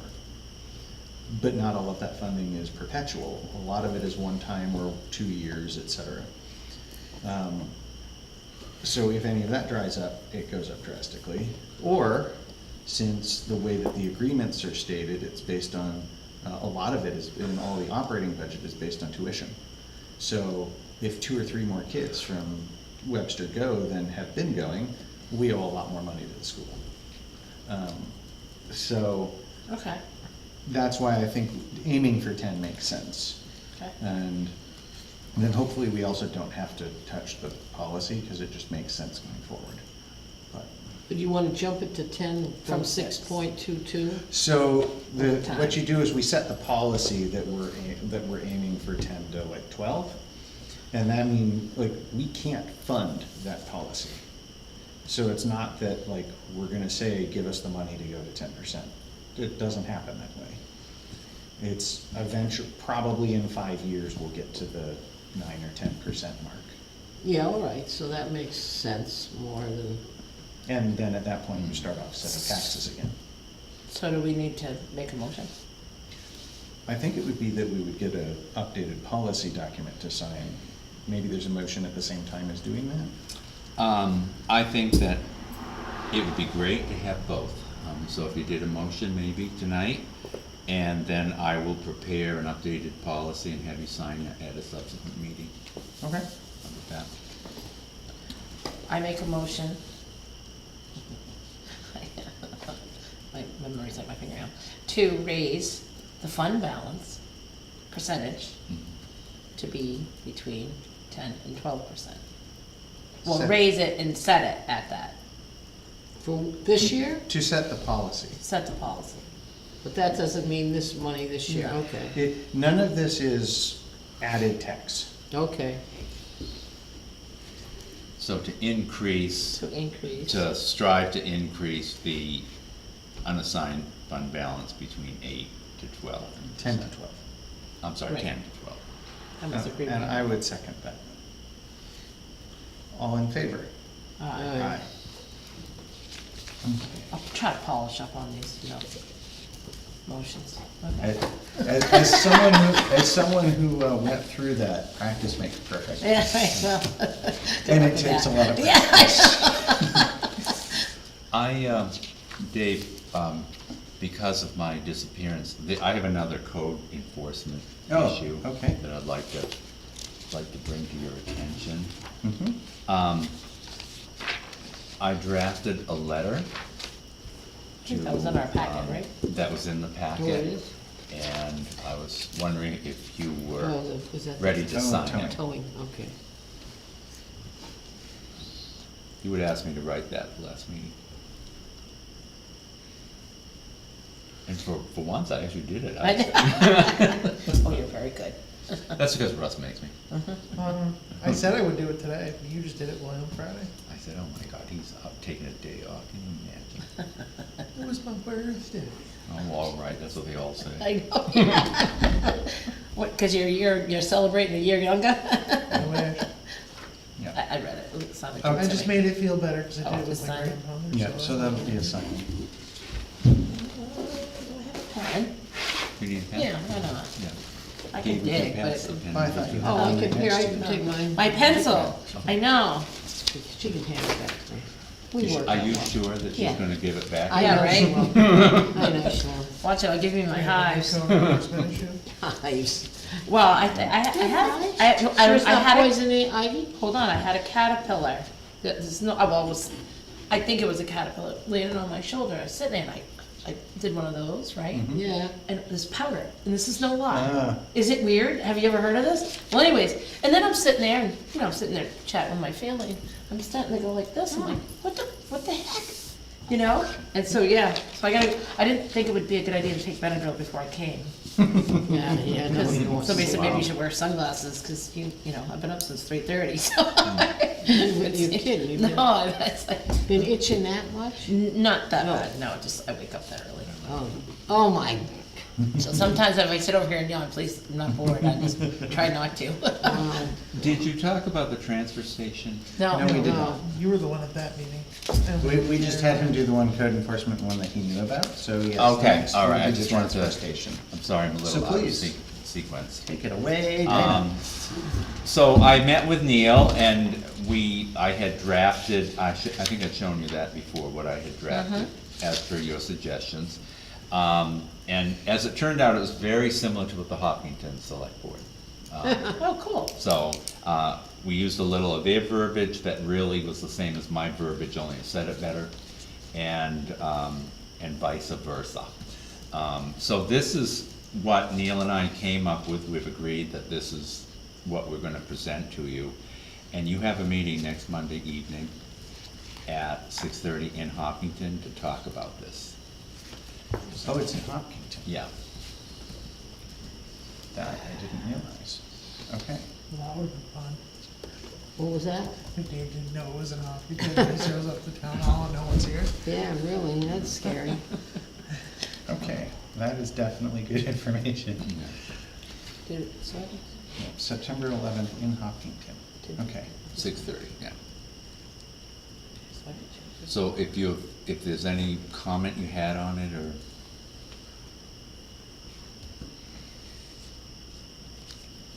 I mean, I'll read through it again later, but when I glanced through it, yeah, Okay. it looked fairly similar to, and, and again, I mean, you could amend it at that meeting as well, if all of a sudden that's not going to be right.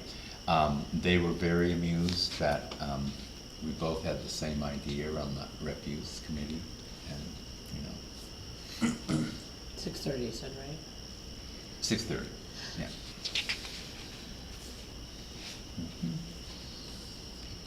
yeah, and we did that and that, okay. So that moves us on to, I can find the right document again. Unless, is there anything else for the transfer station? No, that sounds good to me. So that moves us on to tax deeding. So Karen King has these properties that she's been working with on tax deeding, and they have a deadline of 9 o'clock tomorrow. If she doesn't have the money, she's executing a deed, but as you know, the tax collector would ask the select board, are there any of these properties that you don't want me to take a deed on? And usually those are for reasons for, it's a toxic waste dump, or whatever reason, Costly to fix. you know, things like that. Yeah. However, she and I don't see any reason why you wouldn't take a deed on any of these properties. Okay. Yeah, I do, looking at the list, I don't see any that pop out at me as ones that we would say, yeah, don't do that. And normally, hopefully what happens that by tomorrow, she's gonna have people come in with those amounts and give to her to avoid it. Some of these are a perennial customer, so she's, She's expecting them to show up last Yeah, second. yeah. But, yeah. So if there's none that you can see that we shouldn't take, I'll tell her to go forward. Where is that? It should be in my packet? You should have It it. should be right after the driveways thing. Well, I'm And looking right for. before, I'm sure right it's before in the your audit packet. thing. So it should be right. Oh, just like the brochure of 2020. Keep going, Dee. Oh, You're almost there. I'm almost You're there. almost. Disposal. Oh, Is that in and letter? so it should be right there, right between them. Yes. Yeah. So guess what? It looks like this. Yeah, well, we know who's special, we got that. Dee, this is it. She gets a copy. Oh, yeah, I got it. Yeah, really, I don't leave, have that's that in my packet. You don't have it? I don't No. think, I couldn't It's find missing it. in her packet. I can't in believe mine. it. It's right in the middle.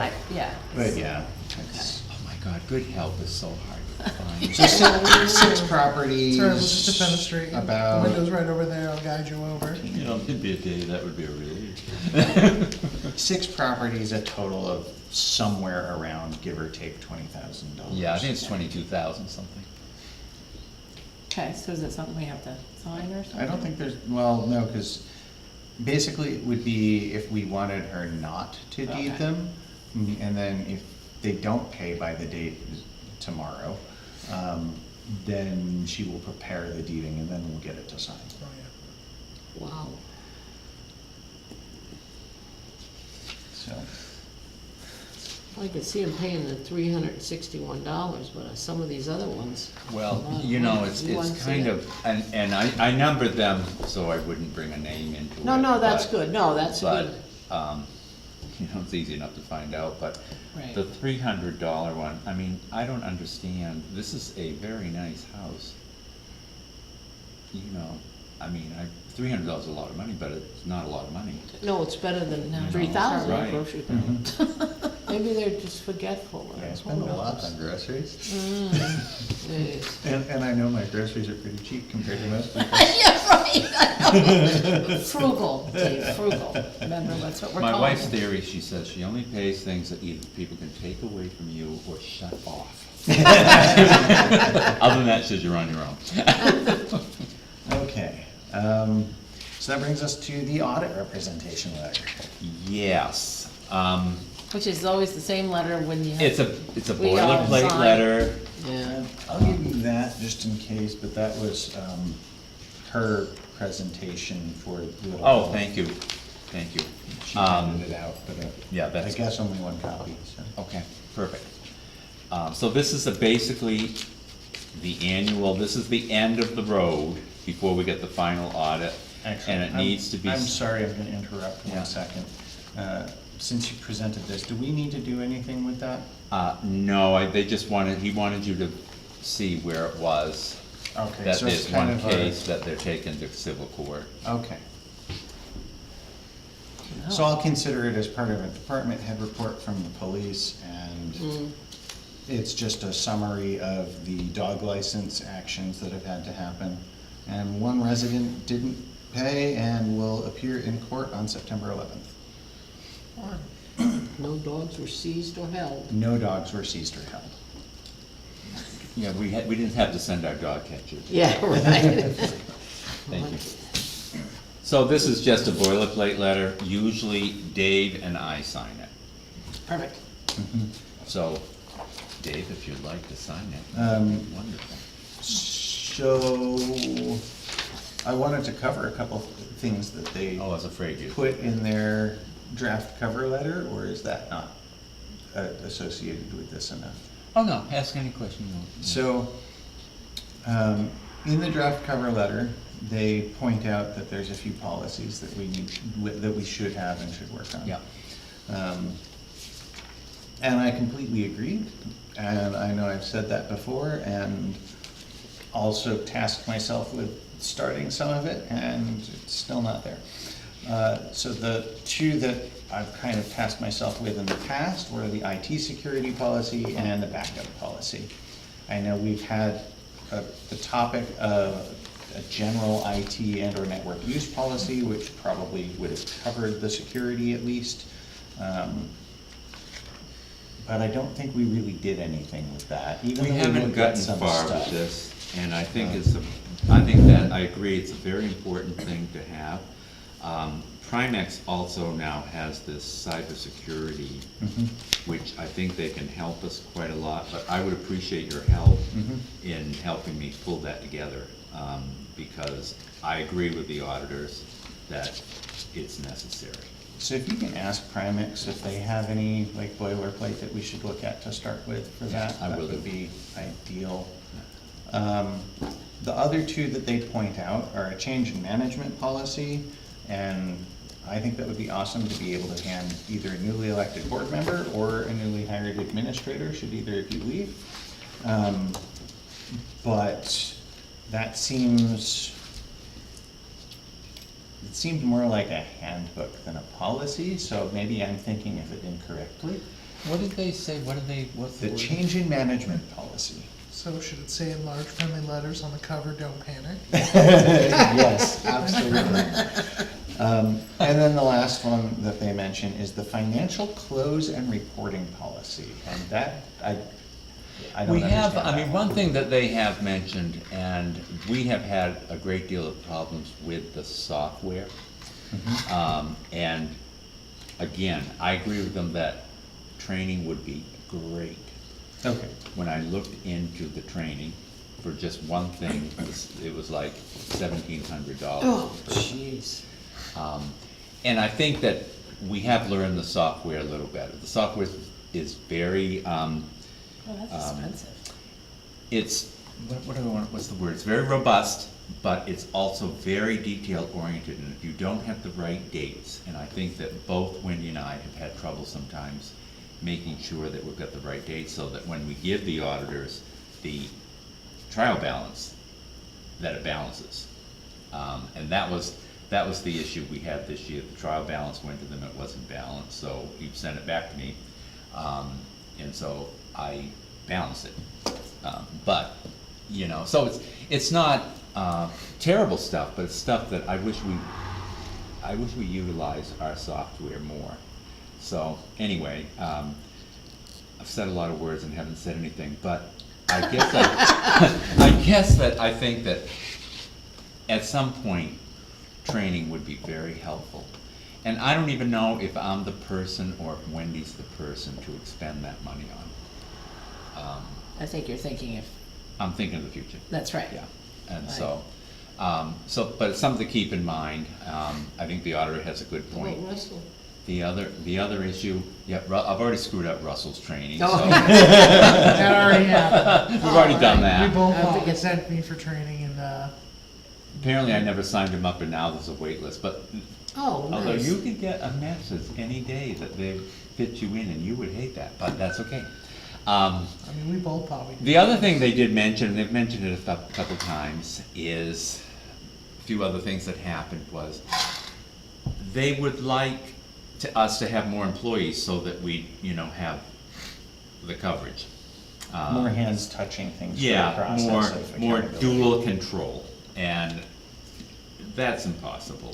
Well, it ain't gonna happen, so move on. That's right. so And I the can other have it. thing that is Not yet, very anyways. important to them, and we, is if we need to hire an actuary to come up with the retirement liability, and we only have really very few people that are involved in that, so I don't see that that's a good use of money. I mean, I think, okay, we don't have that. They like the money though. And then they picked out, they went through the personnel records, and they found one employee that didn't have an I-9. That employee was hired by the town in 1982. Oh, God. So that makes me have a project sometime soon to go through all current employees and make sure we have this stuff. One of the persons they pulled was mine, and of course, I'm fairly recent, so it was everything in the file, which I was glad, because it was mine. But, so. Why'd they go back so far? Well, they took the current employees, and we have this one, it's Brenda, that when she got hired, I'm sure they just said, Brenda, you wanna clean the town hall? Okay, Yeah. great.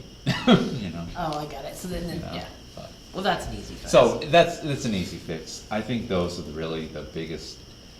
You pay a very substantial amount of money to have them tell you what's wrong so that you can fix it. And I agree I'm never offended by anything like that because I like the advice. But some of those are repeats, and some of them, as far as the dual control, that would be great, but I am also not gonna enter all the deposits. I So just can't. they This is also small town.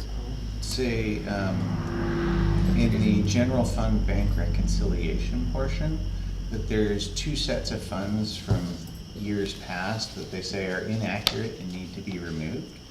One of 44,000 and change and the other of 700 and change.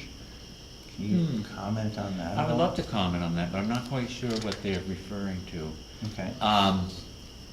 I know that we had an issue that came from historical that I thought we had fixed now, is having the general ledger agree with all the bank accounts added together.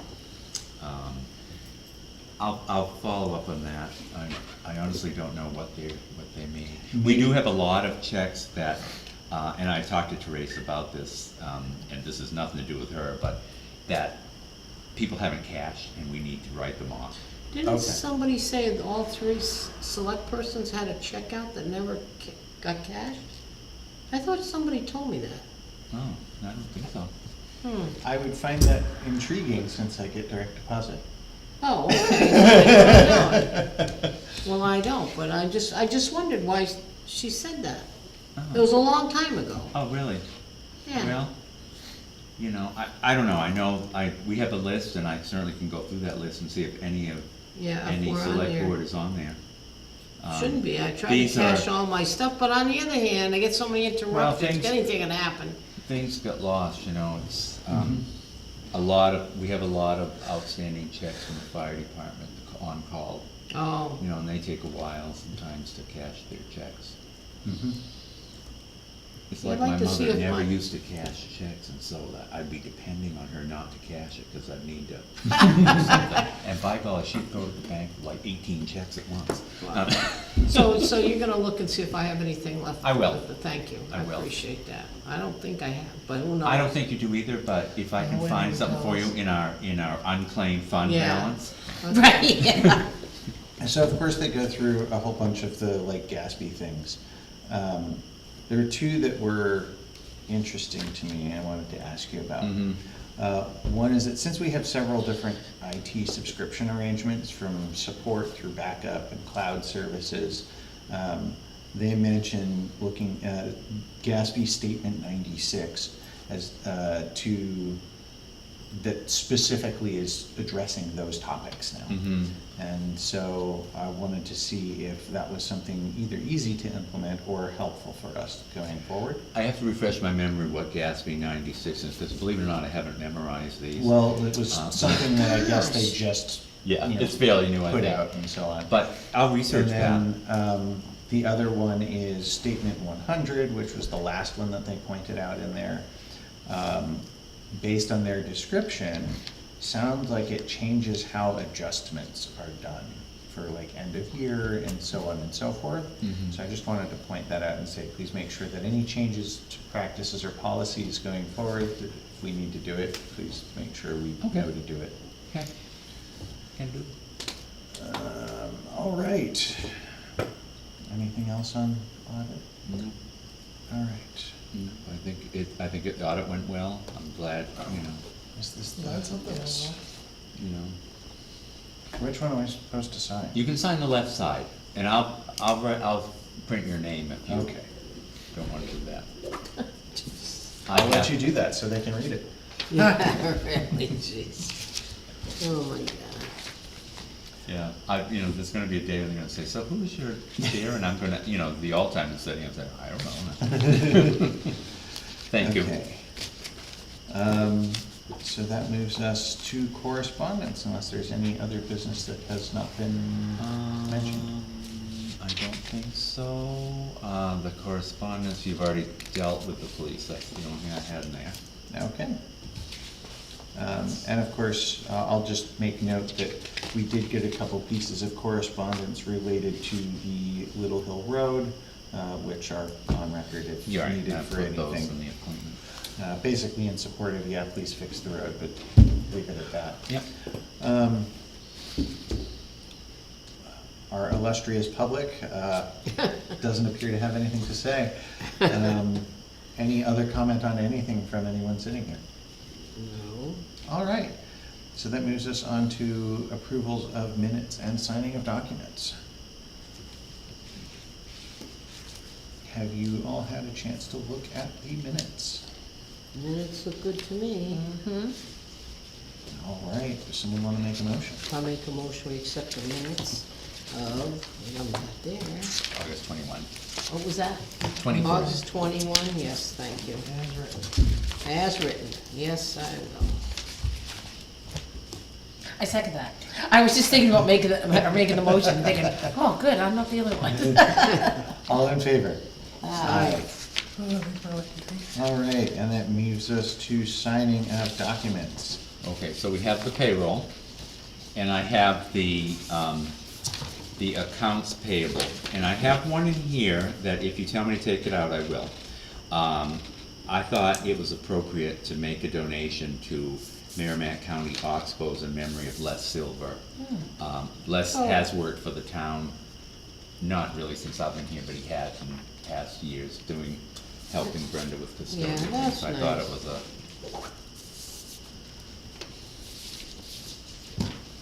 And how was the target of the donation chosen? I chose it, just right out of the top of my head. I love how he puts that stuff. I thought it was an appropriate amount. Well, but I mean, sorry, The not the organization, amount. that was what they. Oh, it was organization. what his obituary said. Oh, okay, perfect. He's Oh, I didn't pretty choose that. young. He was pretty young, I thought. He was only 65. That's yeah. young. Yeah, and he was very involved. That's the 4-H. 4-H thing, yeah. Yeah, very involved in that.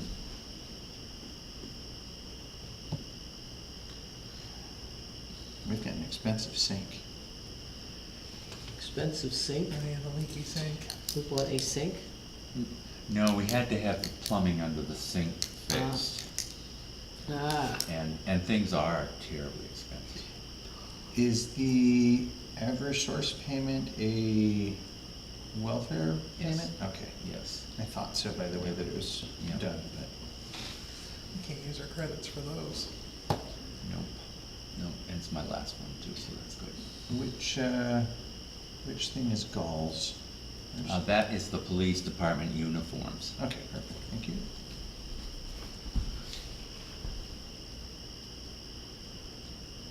I keep meaning to bring the bills up, sorry, I know. I didn't want Marlo's. God, it feels weird to sign something without looking at it though.